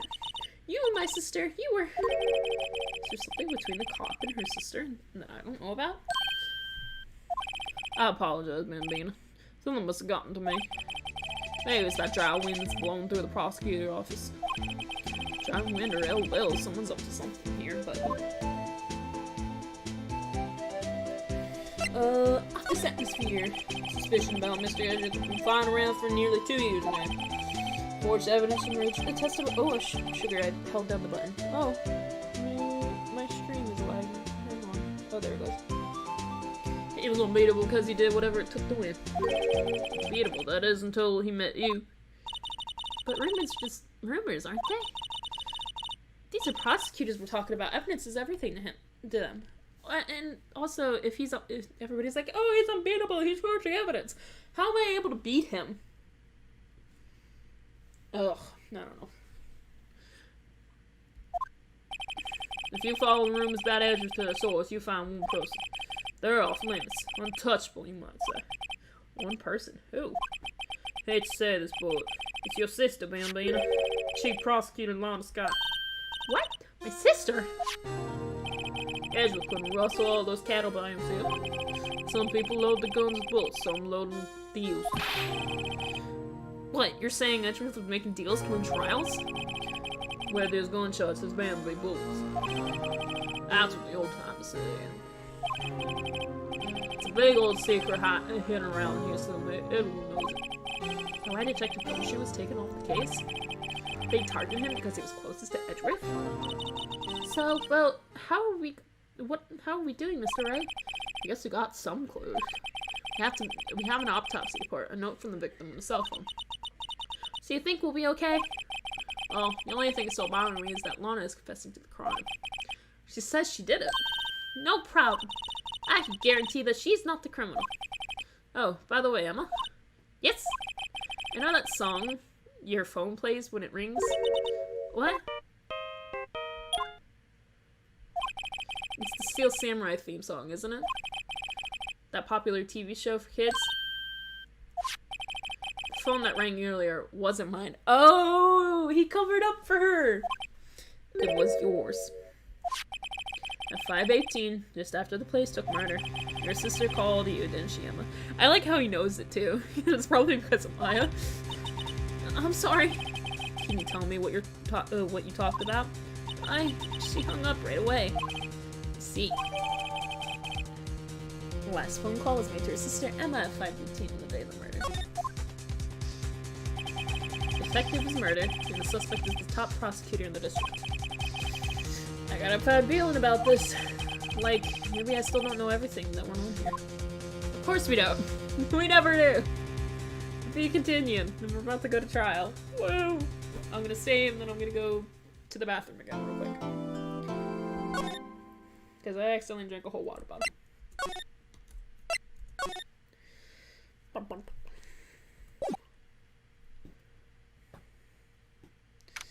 Okay, I will be right back.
I am back.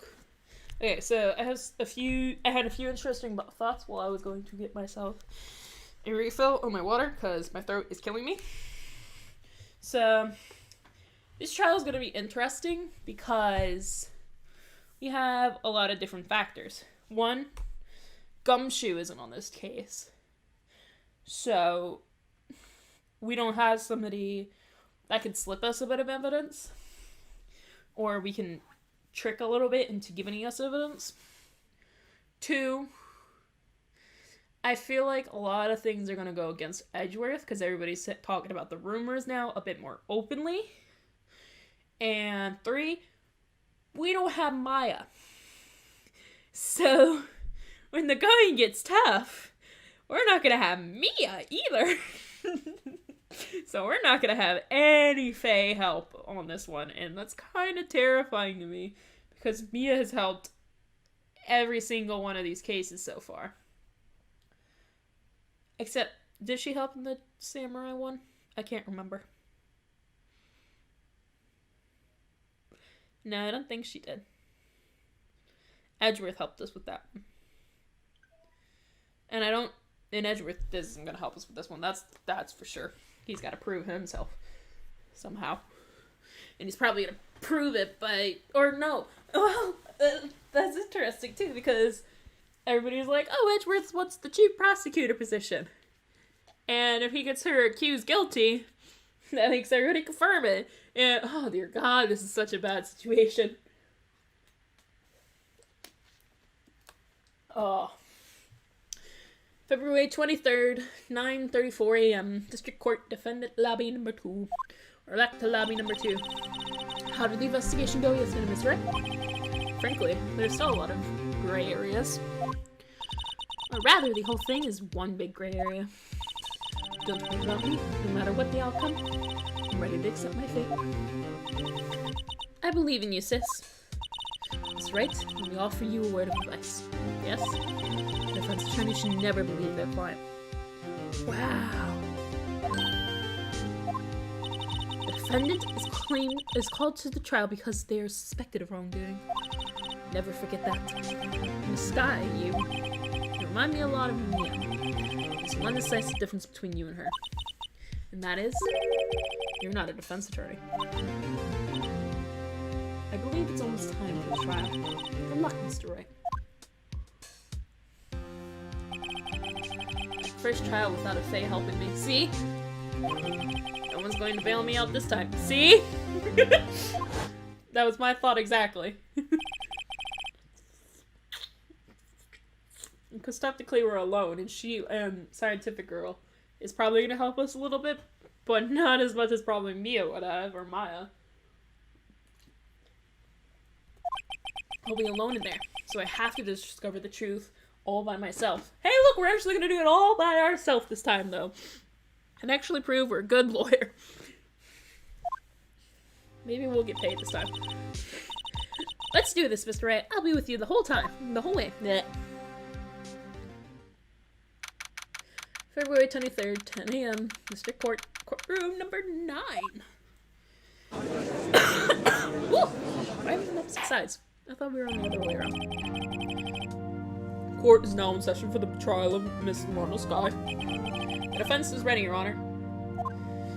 The prosecution has been ready for a while, Your Honor. Edgeworth. Aw. It's been 2 months, but I haven't been in a courtroom since this trial. And now we gotta go against him. Hope that personal feelings will not be a part of proceedings today, Mr. Wright. I will choose the path I think is right, regardless of what those around me might say. The judgment to be here is out of our hands, not those of anyone else. Very well, Mr. Edgeworth, your opening statement, please. Chief Prosecutor Lorna Sky has committed an unpardonable crime. Not only this, but she was rash enough to commit in the prosecutor's office lot. Wow, he's much more forceful in person.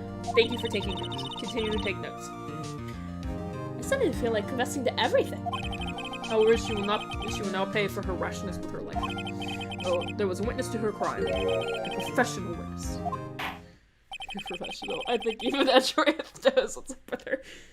Well then, call your first witness, Mr. Edgeworth. The prosecution calls its first witness, Miss Angel Starr, to stand. The cough-up queen. She's so fake. And here we go with her fake testimony. Haven't I seen you somewhere? You ordered the caviar lunch, right? Oh, caviar! I've never eaten caviar before. The judge is really wolfing it down.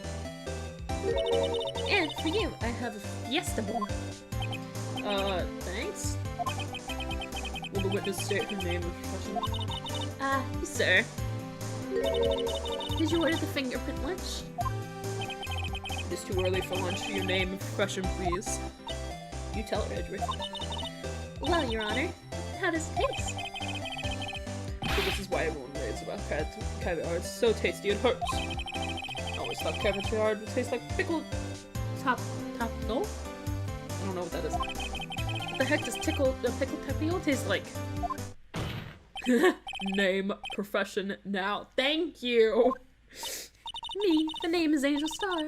Don't go forgetting it. I found myself running Lunchland these days. Is that what you wanted me to say, Mr. Edgeworth? Very well, witness. Please describe the incident to us. The prosecution will wait. I'm not finished eating. Hurry it up! What is this case already? Very well, Mr. Edgeworth. As you know, we usually call on the police to provide a description of the crime. Your Honor, as Mr. Edgeworth has said to the court, I am a professional. Huh? What exactly does that mean? Until 2 years ago, Miss Angel Starr was a special investigator with the police. What? She was a first-rate homicide detective. What? What? Starr was a detective. That's how she knows him. 2 years ago. It's another 2 years ago. So we had Marshall, Goodman, Lana, and Angel, who all worked some kind of case 2 years ago. And 2 of them got demoted. One of them probably, I think Angel got fired. More than likely. And it's, yeah. Oh boy. This is about to get messy. Oops, I kicked my table. I know who you are. Cough up. Cough up. Queen Angel Starr, Your Honor. A long time no see. Very well. You may continue with your description, Miss Starr. Okay, so that's what it is. Probably got it to a lot of criminals confess. Just who is this lady? Same Phoenix, same. If I might have the court's attention over here. The parking lot in the prosecution office is divided into 2 blocks. A block is for the prosecutors and personnel. B block is for the visitors and clients. A chain divider separates the 2 blocks. I suppose that keeps to keep visitors from taking up the prosecutor's space, yes? The crime took place by a car in the block, back of A block. The car was struck. And then there's that wall right there, so it blocks the whole thing. The criminal stabbed the victim with this knife and went to drive the body out. I'm really surprised Edgeworth is not getting accused for this. Unfortunately for her, there was a witness and an arrest made on the spot. And who was this found witness? Why, it was me, Your Honor. And then parking lot with Edgeworth's car. Witness, did you see the very moment of crime? Of course, Your Honor. Immediately after that, I apprehended the chief prosecution. It seems rather cut and dry, doesn't it? Well, Mr. Wright, I can't agree on principle, Your Honor. It seems that some poor losers are unwilling to accept the truth, Your Honor. Shall I proceed to crush what little hope they have remaining? If you can, then give them your worst, Miss Starr. What the heck, man? Wait, are they talking about me? What? I feel my offense is coming back. Somehow I always knew a day like this would come. I was on my way to deliver lunchbox to my boyfriend. When I said something, perhaps it was my finely honored detective's intuition at work. Boy. Through the wire fence, I saw the chief prosecutor standing next to a garish car. Chief prosecutor is holding a knife in her right hand. She pressed the pointy tip into the Detective Goodman's chest. Huh. Bring your lunchbox to your boyfriend. How touching. As you can see, there's no room for doubt. The key point of your testimony seems to be other than the point of the knife which you saw being stabbed into Detective Goodman. So, how does it feel to be so utterly crushed? I'm still thinking about that. It's merely a flesh wound, Mr. Wright.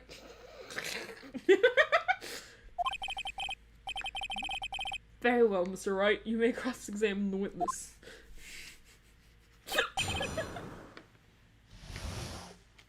"'Tis but a flesh wound."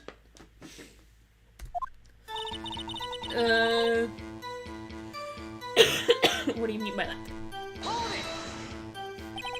How did you know? I respect the prosecutor's basic aberration of crime, yet their methods are ugly and twisted. Twisted methods will lead to tragedy. The lunch lady's uniformed opinion is duly noted.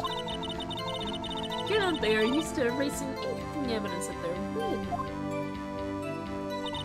Killing off the detective that knew too much is merely an extension of it. Rip. Miss Starr, do you have something personal against prosecutors? I thought that I found my dream job when I became an investigator. If I hadn't been laid off by those prosecutors over there, I'd still be Laid off. She was fired. To me, prosecutors are nothing more than worms. They said I am a pro, as you know, my testimony is unbiased and flawless. I highly doubt that. Very well, you may continue, Miss Starr. Who is your boyfriend? This boyfriend. He's the detective. Not that boyfriend, the security guard. That boyfriend. You have several? Yes, this boyfriend, that boyfriend, and the other boyfriend. Oh my dear God. Alright. Care to join? Oh my dear God. Yet another boyfriend who seems still open for applicants. I'm sick with the lunches, thanks. I'll stick with the lunches, thanks. Note to self, the judges think before replying. The security guard room is in A block. It's up on the second level, so you can see everything from there. That would be the room with the security sign. Incidentally, did you bring your lunchboxes by car? Since I'm a visitor now, I parked in B block. So she was in B block when she witnessed the crime. But that sounds like she just contradicted herself by saying that she could see everything from I'm now confused.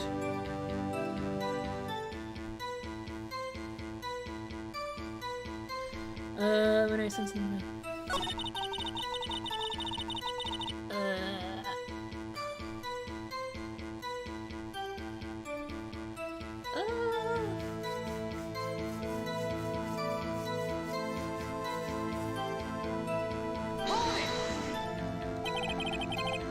By Gary's car, you mean? Mr. Edgeworth's car, yes. Mr. Edgeworth's. Incidentally, the knife in which the victim was stabbed was also Edgeworth's. Mr. Edgeworth's. Wasn't it? Indeed it was. I think they're trying to accuse both of them, actually. What an odd case this is. And the person you saw, are you sure it was the defendant? It was her from no further than 30 feet away. I'm certain it was her. She's telling the truth. We're doing it. Let's just do what we can. Even if we don't have any proof, we can always nitpick. I mean, that's what I do with literally every case. Witness, is your testimony clearly stated the following. Prosecutors are nothing more than worms. There you go. You are a biased witness. You might want to keep those silly opinions to yourself in the future, rookie. Huh? Rookie? Unless you're willing to risk the consequences of doubting me. I'll fry you like a fritter, crispy on the outside, chewy on the inside. That was inspiring. I believe I've heard that tagline elsewhere. You could correct plagiarism? I may be regulated to the low position of lunch lady, but my intuitions are home. Oh my dear lord. A photograph. took this. The moment I witnessed the crime, my reflex slipped over and I snapped. I took a picture. In fact, one of my lunchboxes is rigged with a camera. What? She's been showing me that box all day. I suppose that's more exciting than just hanging around your neck. Witness, why am I only seeing this photograph now? Edward's so done. You think I'd show it to you, a prosecutor? Think again. My boyfriend works in the photography division of criminal affairs. Well, this is most certainly the defendant. And it is through a chain link fence. Uh-oh, that is unmistakably Lana Sky. So what was the defendant doing at the time? Oh, that's a lie.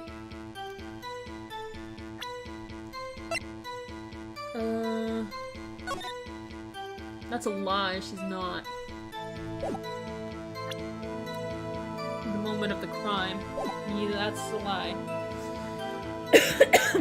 Oh, crap, I need to proceed. Not that one, that one. Objection! Objection! And you witnessed this? You saw Miss Sty stab the victim with a knife. As I've already said, yes. I swear it on my finest salmon roll lunch. That looks kind of good. I'm sure that is a fine lunch. Can we stop it with going to the stomachs? I know it's a great tactic, but yeah. But isn't this that odd? Look at this photograph. This is the photograph you took at the very moment of the crime, is it not? Then why is Miss Sky not holding a knife? Mr. Edgeworth, your thoughts? Objection. That had to be the weakest objection ever, Edgeworth. I was wondering why they didn't do the thing. Yeah, it was stronger than your ever feeble mind, Mr. Wright. Thanks, man. Love you too. What do you mean, Mr. Edgeworth? The photograph was not taken the moment before the stabbing. This was taken the moment after the stabbing. Objection! Objection? And how can you tell that? Blood spatter. Uh-huh. See the dark crimson stains of the chief prosecutor's coat? But it's a black and white photograph. Ah, yes. It's hard to tell, but this could be blood. Well, Mr. Wright, I see no problem here. No problem, except you. Mr. Wright, are you gonna just sit there and take that kind of abuse? You gotta be better. You got a better idea?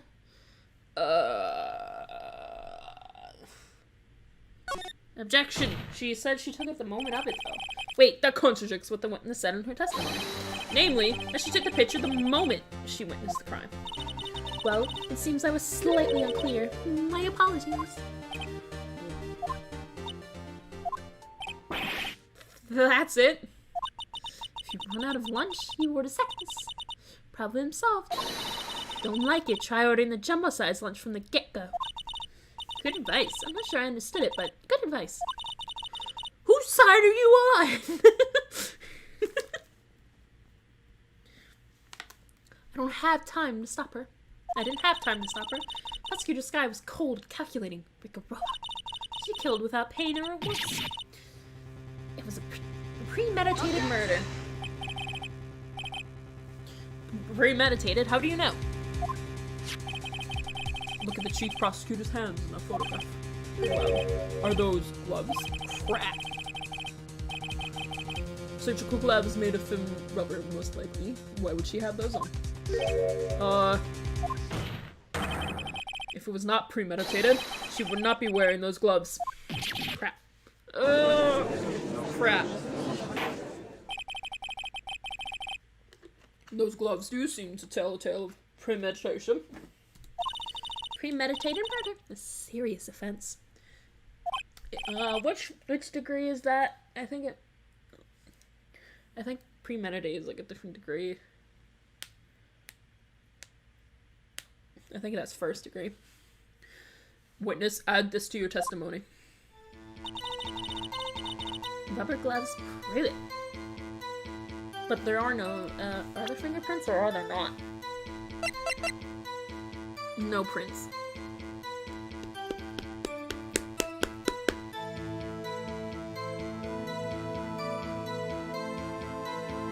Or no. This was a weapon of opportunity, actually. Because that's Edgeworth's knife.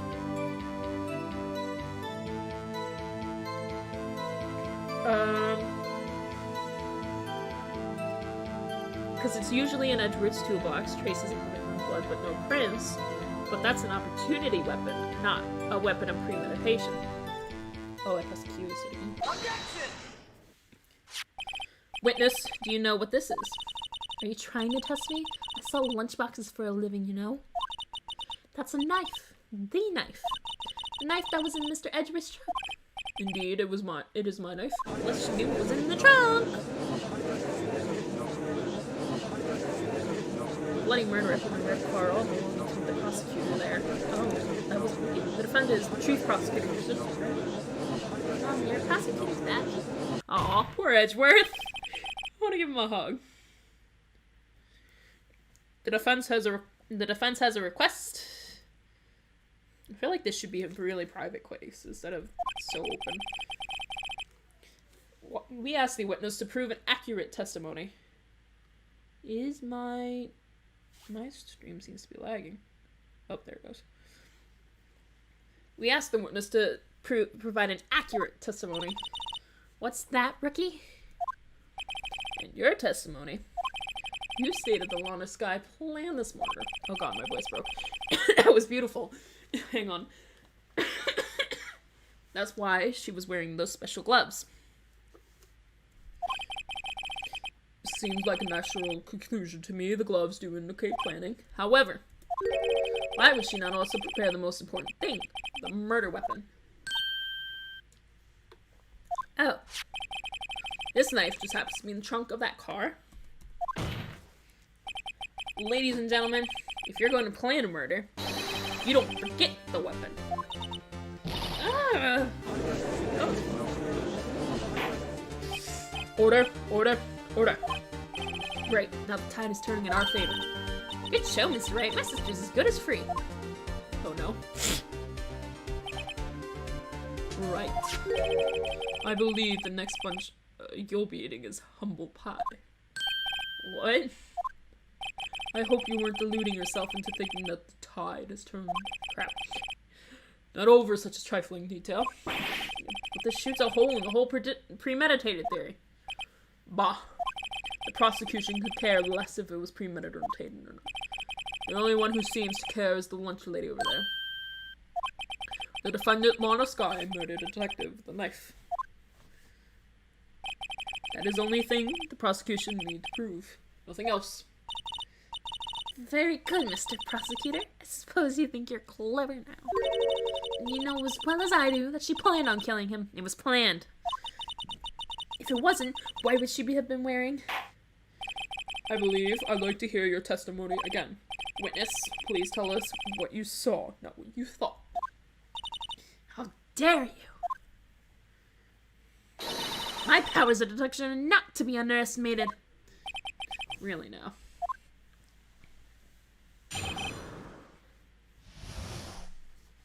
Oh. Angel's deduction. Lana Sky intended to murder Detective Goodman. That's why she called the victim all the way to the prosecutor's office. I'm sure the chief prosecutor has a grudge against the victim. Nothing else could drive that human machine to plunge the knife in him again and again. He was stabbed once. Bite me! With someone from the prosecutor's office. It does sound like premeditation, doesn't it? So if I ordered a pizza, does that mean I'm planning to kill the delivery boy? If you ask for a certain one, yes. Or you have a crush on him. One or the other. In any case, the defense may now cross-examine the witness.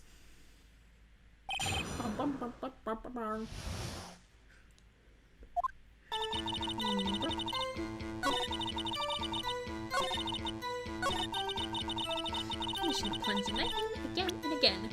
Bite me! Ho! One knife. You say she stabbed him again and again? But you couldn't have witnessed that. Are you testing me? Then I'll test you. With my most surprise. God, this sounds like an advertisement. I'm afraid the moss is growing under our feet as we wait, Miss Star. What do you mean? I shouldn't have to explain this, but take a look. The autopsy report states the death was due to loss of blood from one stab wound. You're right. Good show, Mr. Edgeworth. What a hunk. He's my hero, really. Well, my objection. No one noticed. We pointed it out.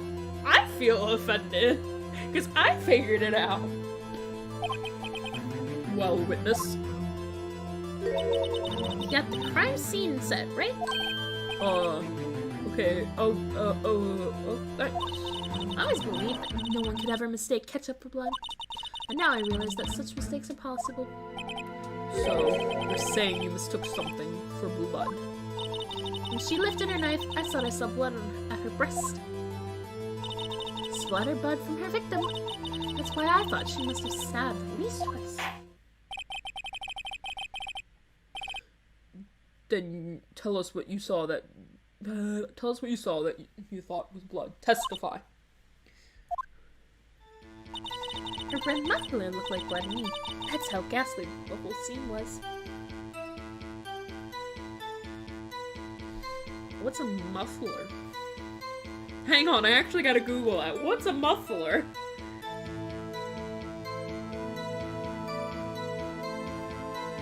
Chat, do you know?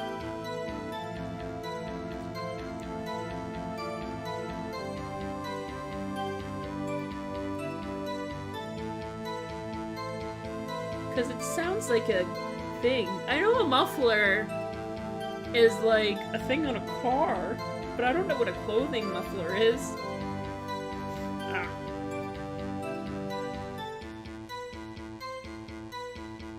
Oh.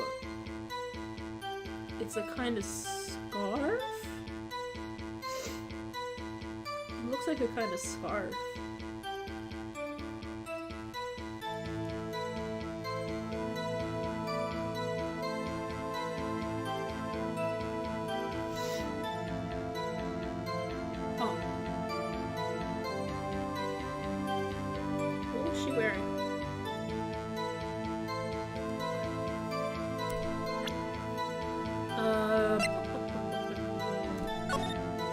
And she wasn't wearing a scarf.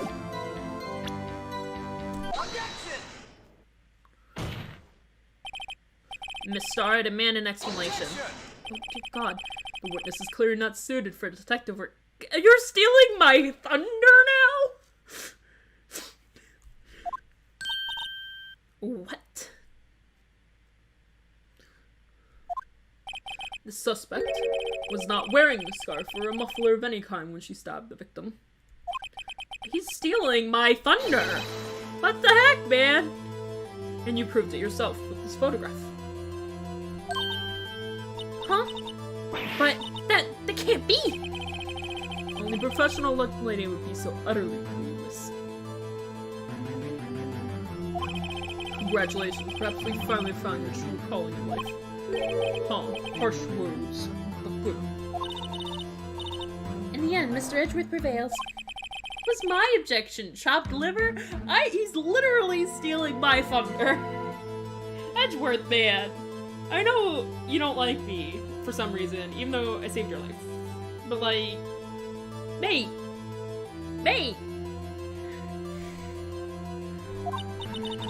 But it was there, a scarf. No, not that, but something red, really. Well now, where were we? The witness has given us an entertaining interlude, but back to business. What? Very well, witness, continue your testimony. You saw the crime and apprehended the suspect. Tell us about that. Very well. I do remember some things accurately, at least. Ultimately, we can't shake the most important part of her testimony. The most important part? The part where your sister stabs the victim. This next testimony might be just be the moment of truth.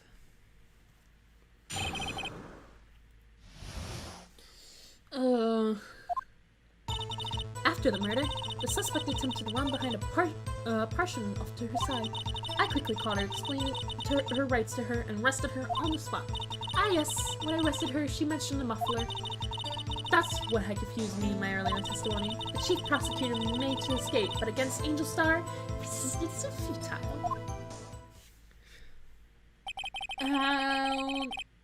You were behind? You are quite determined about this scarf, aren't you? I strike like a snake and bite like a cobra. That's me, Angel Star. That wasn't a very good metaphor. First of all, a cobra is a kind of snake. Don't bother with details unless you want to get bit. No thanks! Note to self, Mr. Wright is weak against poisonous snake bites. I think anybody is. The chief prosecutor tried to resist, but her efforts were in vain. She knocked my hands aside, kicked over an oil drum. An oil drum? Hard to imagine. Oh, she's beautiful, but deadly. A predator, this one. A leopard woman. Very well, Mr. Wright. The cross-examination, if you will.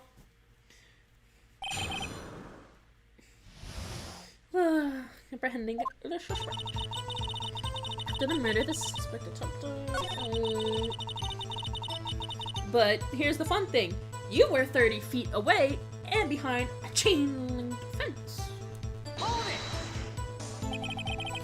You say quickly. Were you close to the suspect? As I just said, I was only 30 feet away from her the whole time. Maybe I should press her for more details. No. I mean, I meant no to leave her alone. I'd like to see this on the floor plans just to be safe. The lunch lady's car was in B. She was a visitor, thus she was parked in B block. Oh, B block. That was Edgeworth. So you witnessed the murder from here? That would mean make it about 30 feet from the car, yes. Is that correct, Miss Starr? Yes, that's right. But there is a chain link fence in front of you. I went over it, of course. Amazing. A cough-up queen lunch lady athlete indeed. It would have taken her a little time to climb over the fence. She couldn't have gotten to my sister that fast. She would have run through the door by then. Yeah, that fence was about 9 feet high. So how did Miss Sky not get away? Ah, yes, she mentioned the muffler. Why would she mention the muffler? She mentioned the muffler? What exactly did she say? If I remember exactly, I would have told you in my testimony. She gay? Anyway, I heard all her say was the word muffler. Like the car muffler? Like I thought? Just that one word. So, what you heard wasn't the suspect talking to you, but to someone else? Yes, the chief prosecutor was talking on her phone. Her phone? She can't mean... Ask further. By phone, do you mean this cell phone discovered at the crime scene? Yes, ultimately. Ultimately. My memory is like a salmon heading upstream, you see? No, the court doesn't see this, Star. The chief prosecutor first attempted to use the phone hanging on the wall. On the wall? That's right. Near the car, there was an emergency phone on the wall. Apparently, it was out of order. It was. And she used her cell phone? Indeed, the emergency phone was out of order that day. Good witness. Good witnessing? Whatever happened to good testifying? You should, of course, add this to your testimony. Things I do to please this rookie defense attorney. The muffler was overheard calling me to Emma.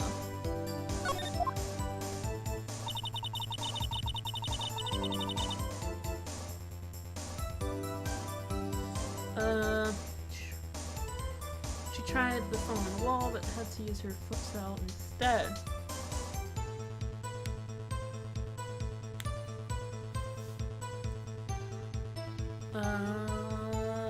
Tell me more about that. Do you think you can restate your testimony for the court? Aha! I was going to ask the same thing. I'll only say this one time, so listen close, rookie. She runs over there. The chief prosecutor stabbed the victim and ran behind the partition. She picked up the emergency phone on the wall, but it was out of order. So she pulled her own cell phone out of her pocket. And during that time, and during that time, you climbed over the chain link fence. Here's the fun thing. It was on the other side of the partition. Then when I bodily grabbed her arm, the chief prosecutor hung up her phone. You saw her doing this? What is it, Mr. Wright?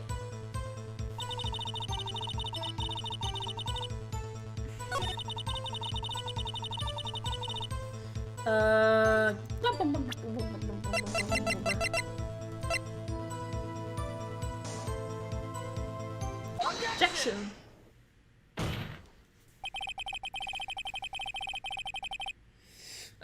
Miss Star, I have to conclude that you have a personal grudge against Lana Sky. Objection!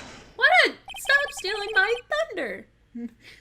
The witness is a former detective. Her testimony is unmarred by personal bias. Well, who would have thought that you would be my knight in shining armor, prosecutor? You, who, together with the chief prosecutor, kicked me out 2 years ago. Ooh, right. His first case was... God, they're all connected! My poor brain. Well, Miss Star, this is a fatal contradiction with your testimony. How do you explain this? I don't know what you're talking about. Mess with me, and I'll make you cough it all up. Let's look at the floor plans. You said you witnessed the crime from this point. However, that's true. Oh, that's also a good point. I was thinking of a completely different thing. I thought I was going to point out where the cell phone was actually found. You couldn't possibly have seen Miss Sky making the phone call. I believe you see what I'm getting at. The emergency phone was on the back side of this partition. If indeed you were in B block, you couldn't have seen it. What? Ah! I was going a completely different direction. Order, what is the meaning of this? It's simple, Your Honor. She's not coughing up lies, she's coughing up lies. That's quite a claim, Mr. Wright. Perhaps you will allow me a question? Tell us exactly what lie the witnesses told the court. A lot. Here's where the counterattack begins. I can't afford to get this wrong. The witness lied about, like, literally everything. I don't know. Oh god, because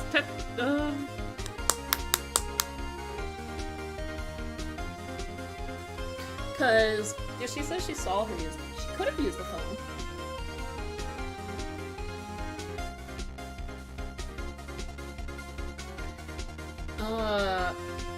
Because technically, all of this could be wrong. Where's D? Where's option D?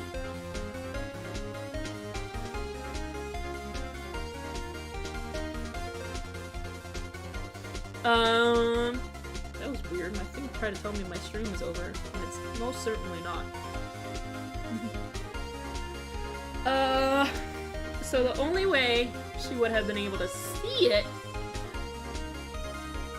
is if she was in the wrong place of where she says she was. Okay, so the way I'm gonna do this is she has lied about everything, but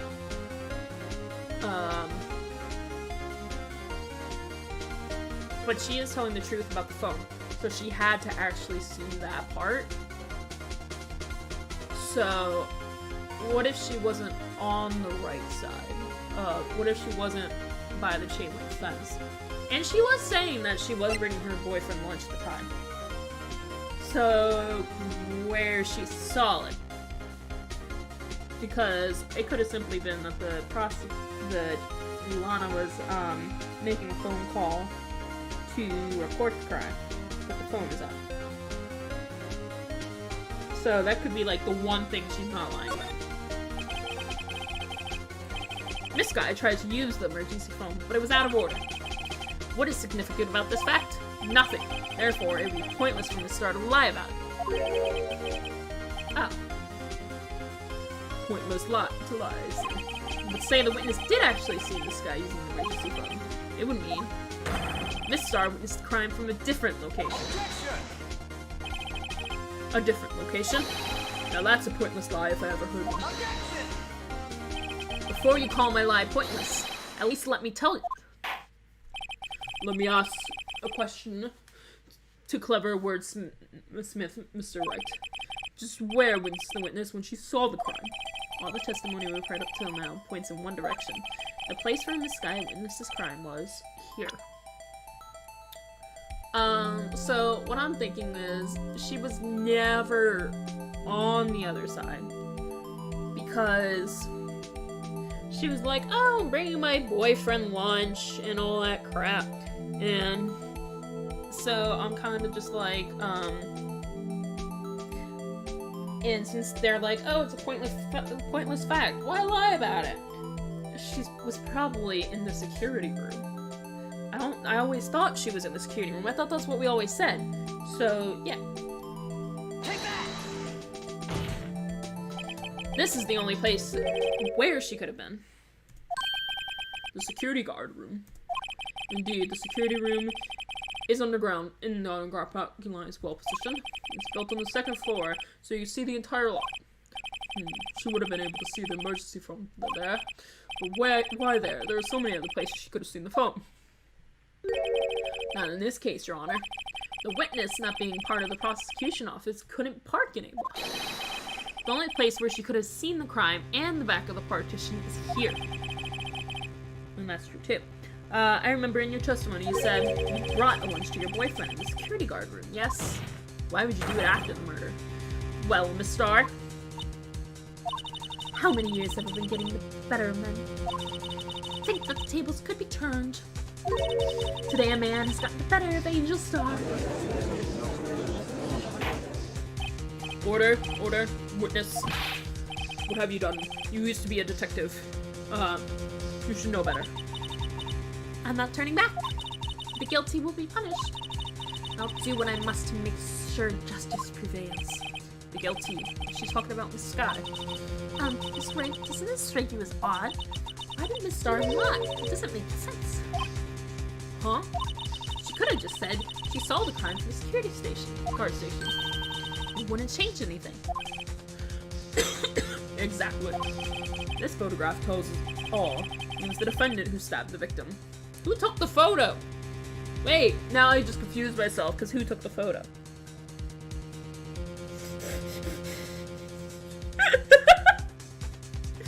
I forgot about the photo.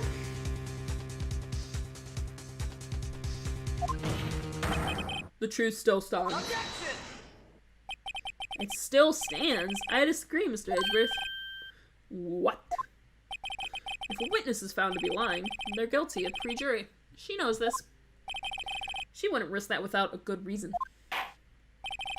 So tell us what her reason was, Mr. Wright. Huh? Me? Who else? Mr. Wright, let's review what we know. Miss Starr witnessed the crime from the security guard station. She lied, said she saw it from Block B. It must make a vital difference, but what? What would change? It would be the distance to the crime, wouldn't it? Because that's not 30 feet away. Unless the room's 30 feet up. Because I don't know.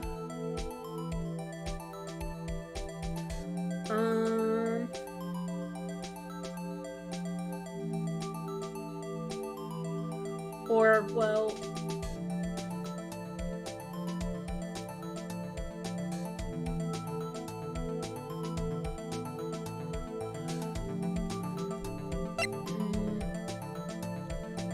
Well, actually, if she was 30 feet away, she is 30 feet away, but she'd have to go all the way down there, get out the door, go find her, and crap like that. So distance to the crime.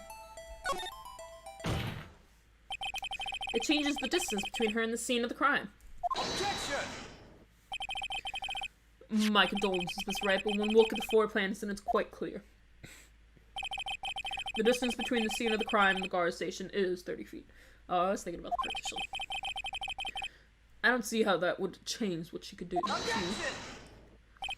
What she saw is not in question here. What matters is the time it would take her to reach the scene of the crime. Miss Starr, you witnessed the crime from the security guard station. Now, how long does it take to go from there to the scene of the crime where you arrested Miss Sky? Well, witness. You... Yes. You ordered the squid wheels, right? Quality of my lunches has gone from low to inedible. I was bringing a PBJ lunch with my boyfriend, I was bringing a PBJ lunch with fresh bonsai berry jam to my boyfriend. Bonsai berry for the boyfriend. Boy's eye. I don't know. He wasn't in the station, so I waited. I witnessed the crime for the grass-walled station. Ooh, there's actually a wall right now. Before I knew what I was doing, I found myself running towards the scene. But the door was locked. I couldn't open it. So you had to run back to the security room. Or no! Whoa, that's how she got the picture.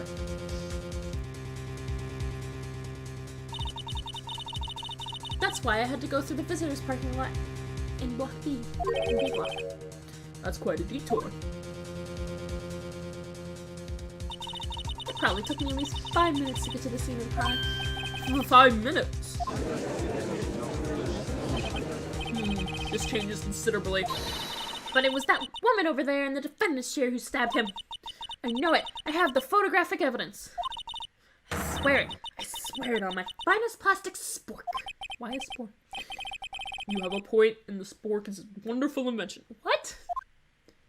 Would you like another caviar lunch? Absolutely. Uh-oh. Mr. Wright, you have to do something. Do you have any evidence to stop this? I don't know if we do, but we're gonna raise objection anyways. 5 minutes between the witnessing of a murder and arrest? Think about it. You couldn't make pasta in that amount of time. If you like it al dente. I've got lunchboxes that tie pasta into knots, rookie. A 5-minute blank. Isn't that strange? Strange. If you were a criminal, what would you do with 5 minutes, Your Honor? Well, guess I'd flee the scene. Don't get the wrong idea. I don't kid everyone. So rude. But you have the instincts of a killer. You would run, but this time is different. That's fight or fight response, man. Miss Sky dwelled at the scene of the crime. She even had her picture taken. No true criminal will act this way. It's inconceivable. Yeah!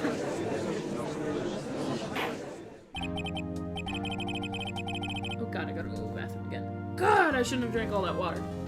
I'll be back.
I needed the water, and I hate it, but it's also making me go to the bathroom.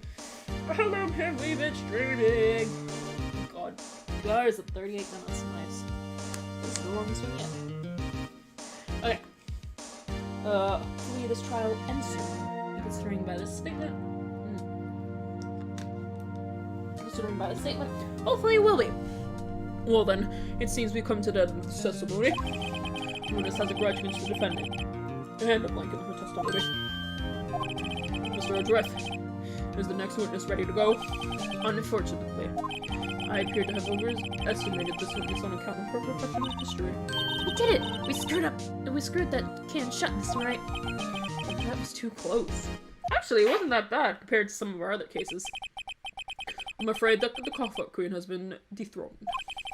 And with that, the court is adjourned.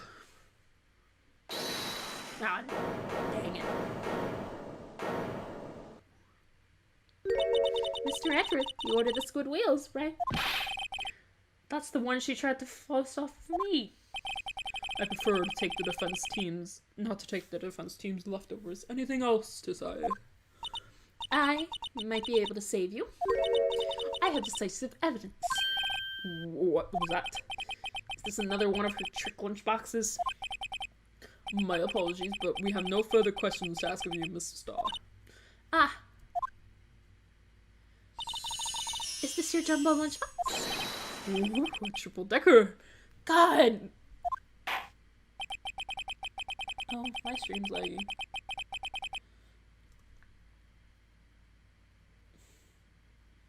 Oh, there it goes.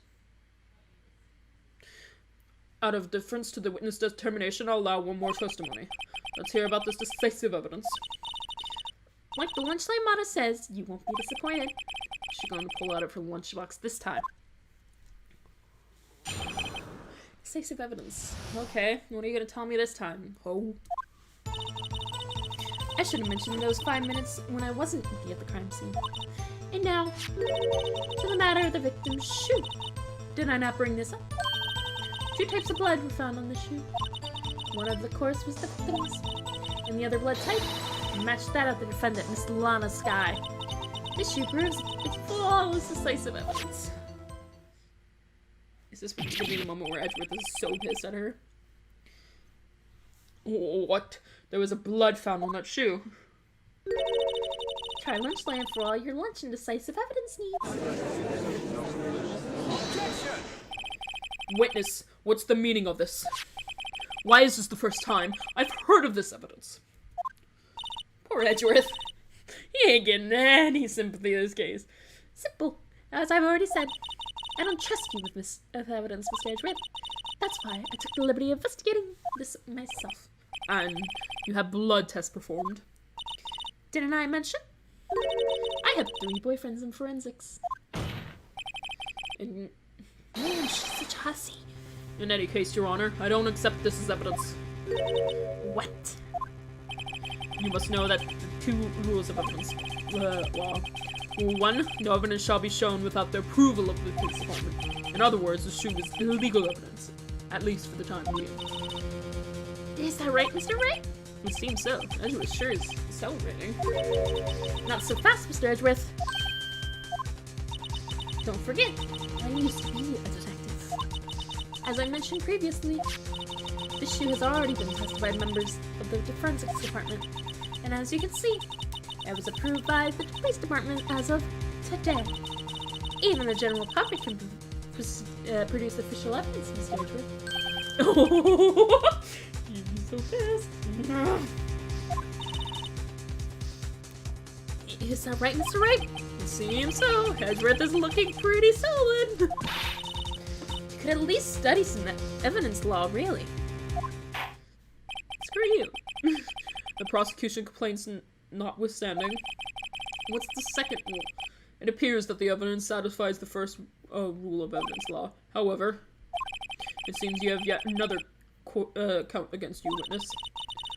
Anything to ensure that the guilty are properly judged. White nailed shoe. Bear traces of blood from Goodman and Lana Sky. She just said blood type. It's not Lana's.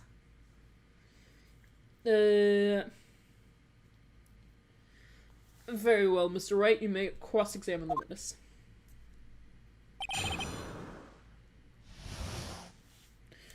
Oh, no. Don't press tab. I almost pressed tab.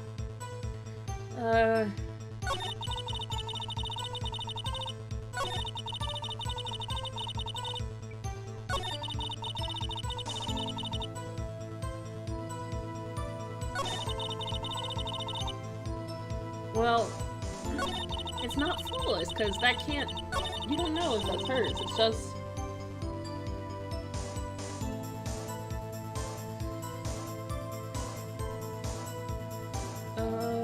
Yeah. How is it decisive? It can't be decisive. It's not decisive. It's just her blood type. I can't let this evidence go through without a fight. You ordered the peppered fish guts, right? Something like it hot, Mr. Wright. Some, like your client. She's in enough hot water to make a whole vat of soup. Mr. Wright, do you or do you not have a problem with the shoe? Problem? This is critical. Is there a problem with the victim's shoe? There's a problem. If I'm not imagining things, I'd say there was one crucial problem with the 70s. A clear contradiction.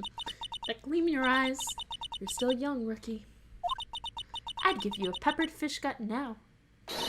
But you couldn't take the heat, could you? Let's hear what Mr. Wright has to say. What is contradictory about the victim's shoe? Show us the problem with the evidence.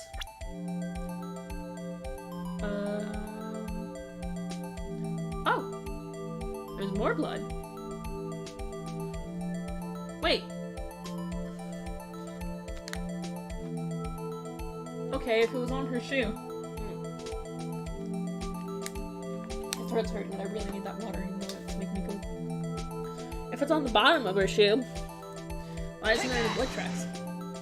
I was on a different course, but now that I see the shoe. I wondered if you noticed. There's blood on the bottom of the shoe. Don't mess with me, rookie. Oh, it'll be your blood on the bottom of my shoe. That's a threat. I don't like being there and... Indeed, there is quite a bit of blood on the bottom of the shoe. It makes sense. The victim was stabbed with a knife. What could possibly be contradictory about the blood on the bottom of the shoe? Well... That would be... Hang on, I saw something on my phone.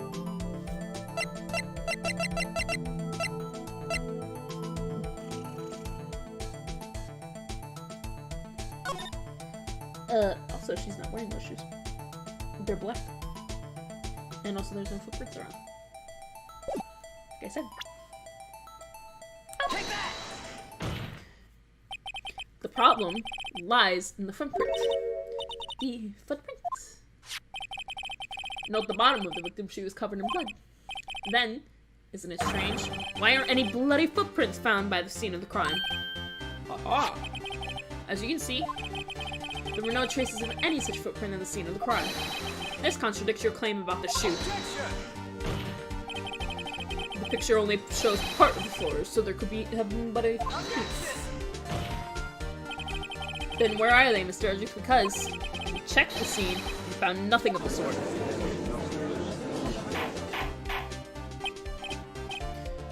Order, well, witness. What? Huh? Great going, Mr. Wright, but it's true that the lack of a footprint is a contradiction, but then we have to ask why there wasn't a footprint. Oh. God, that sounded so much like Mia. Oh my god, that was... It isn't... Oh no. Why? We have to ask why. No. That's true. There has to be a reason why there wasn't a footprint. Think, Mr. Wright. Think. Hey, I don't know why it's not there. I'm just good at finding contradictions. What?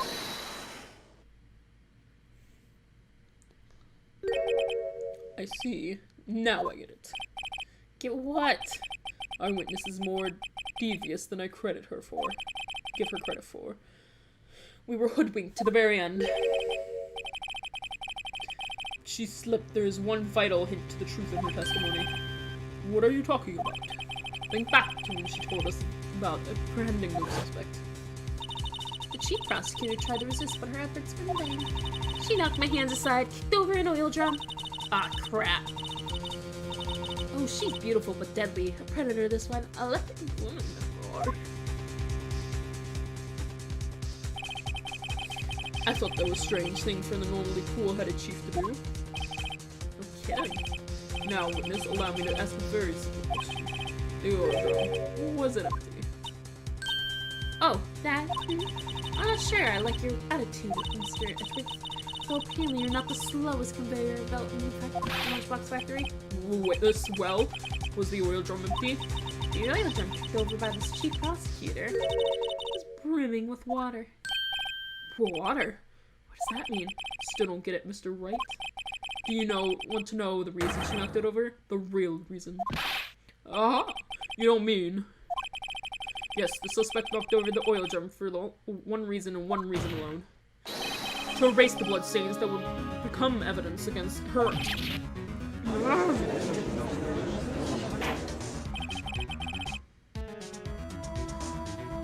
That ties things up quite nicely. The bloodstain left on the victim should tie her quite clearly to this murder.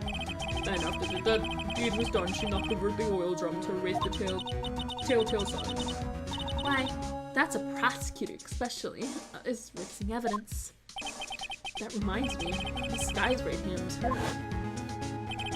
Didn't she say she cut herself when she stabbed him? Phoenix, we're supposed to believe our, people. So that's when my sister got blood in her shoe? Well, I see no reason to prolong this trial. Mr. Wright, do something, please! What? What can I do? Your sister has confessed to the crime and she tried to conceal it. But... we're supposed to release our defendants. Enough. There is no need for further debate. The verdict, Your Honor. Very well. Crap. Angel Star is on the prosecution side. She could have been lying about the water. The order finds the defendant, Miss Lana Sky.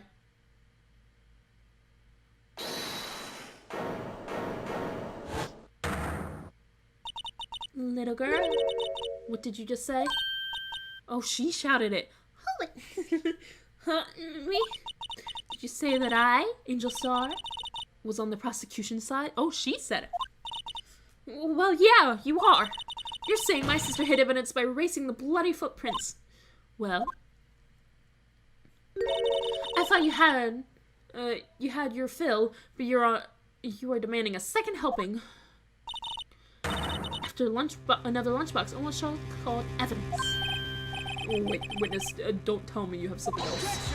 Objection! Objection! This time for deliberations is past. Any further comments and you will be held in contempt of court. Your threats don't scare me, scare the coffee. Look at this. You had another one? A photograph? I had it just in case anyone had the gall to suggest that the white shoe didn't belong to the victim. I thought you said it belonged to the other chick. Oh my god. Huh. I see no reason, no room for error in this evidence. Mr. Wright, wait! Look at the asphalt in this photo. Huh? It's clearly wet. Erasing the last trace of doubt from the court's mind. Immediately after the murder, the crime scene was washed with water. I'm sorry, Mr. Wright. I guess I couldn't help after all. It's not your fault. I knew I couldn't win this case from the beginning. And it seems this is what your sister wanted anyway.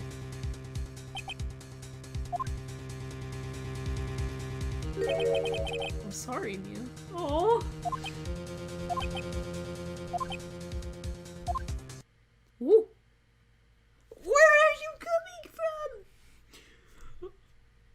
I thought we were gonna be able to solve this on our own, but no! Bright's so helpless. We managed to do it without a spirit medium in the room. Right, wet or not, don't be so quick to throw in the towel. Get yourself up off the asphalt. Take a another good look. Don't give up, not until the bitter end. This is the last piece of evidence. Very well. This time I'd like to declare a verdict for good. Hold it! Objection! Yeah, objection. Your Honor, wait. What is it with you people? Can't I hand my verdicts in peace anymore? Nope! You took me in. Whatever it is, can it wait? No, it can't.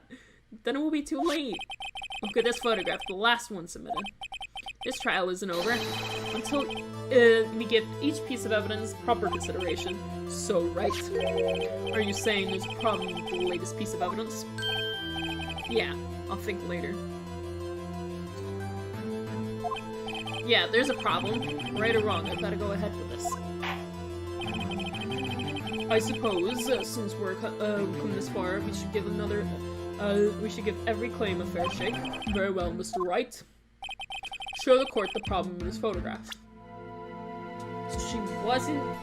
So there's actually... I saw this earlier. I didn't say anything about it yet, though. But it is dark. There is something in the muffler. Because she had said muffler. She's not wearing a muffler. Angel might have them. I don't know. When she told her sister muffler. Take that. The problem in this photograph is here. What's this? There's something poking out of the car's muffler. Wait just a moment, Mr. Edgeworth. Your Honor. You just said muffler. However, I see no trace of a muffler or scarf of any kind in this photograph. A muffler is also part of a car or motorcycle, Your Honor. Let's think of it as part of the exhaust system, a pipe. Ah, and I see. Oh. What's that suspicious-looking claw sticking out of the car's muffler? So what if there is something sticking out of the muffler? What does this have to do with the case? With this case? Nothing. Absolutely nothing. Objection! Objection! Sorry, Miss Starr, but it's not going to be that easy.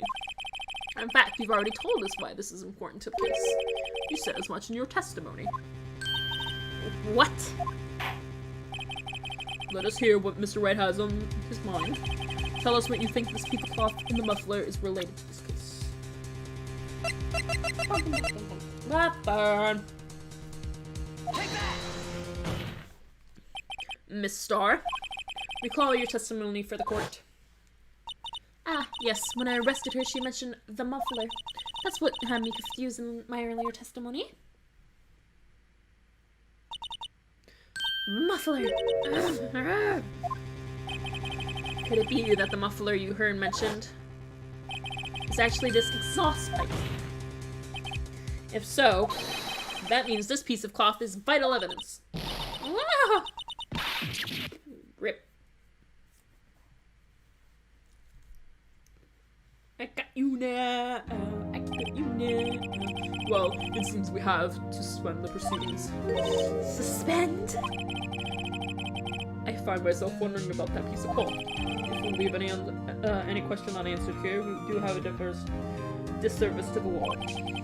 Have the car at the crime scene inspected at once and bring me that call. The verdict will wait until after we've seen all parties.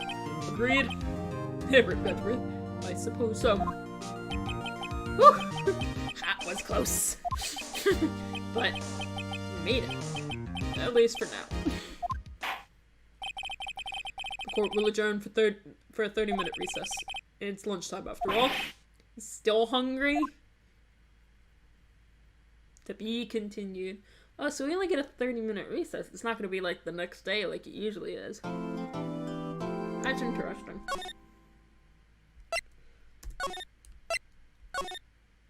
And here's my day one it said day one investigation. Oh no, it was asking me if I want to overwrite my day one. So now it's day 2, technically. Okay, I'm gonna have to take a break. I'm gonna have to end this stream here because my voice is dead. I can do that. So yeah, that's gonna be the end of that live stream. So yeah, that was interesting. I find it, so like I said before, it's cute. I thought that we're gonna have a fae. And there's gonna be a single fae to be seen. And then somehow Mia managed to get in without Maya.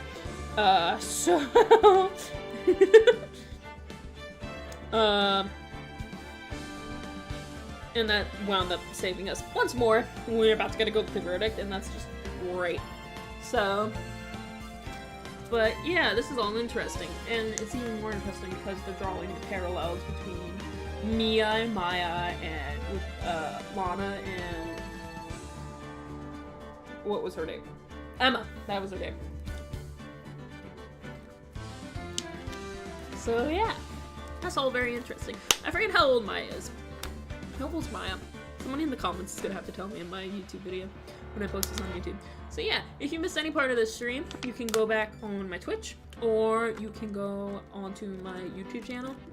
It's called Griffin Tale there as well, and catch up on it. And I also have all my other videos that I have live streamed and recorded, because I stopped the live stream because my Wi-Fi wasn't that good where I was.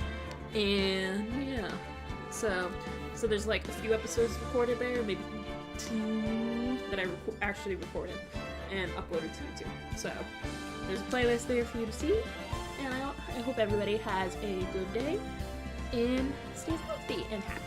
Alrighty, and I will see you guys in the next episode of Phoenix Wright. Woo!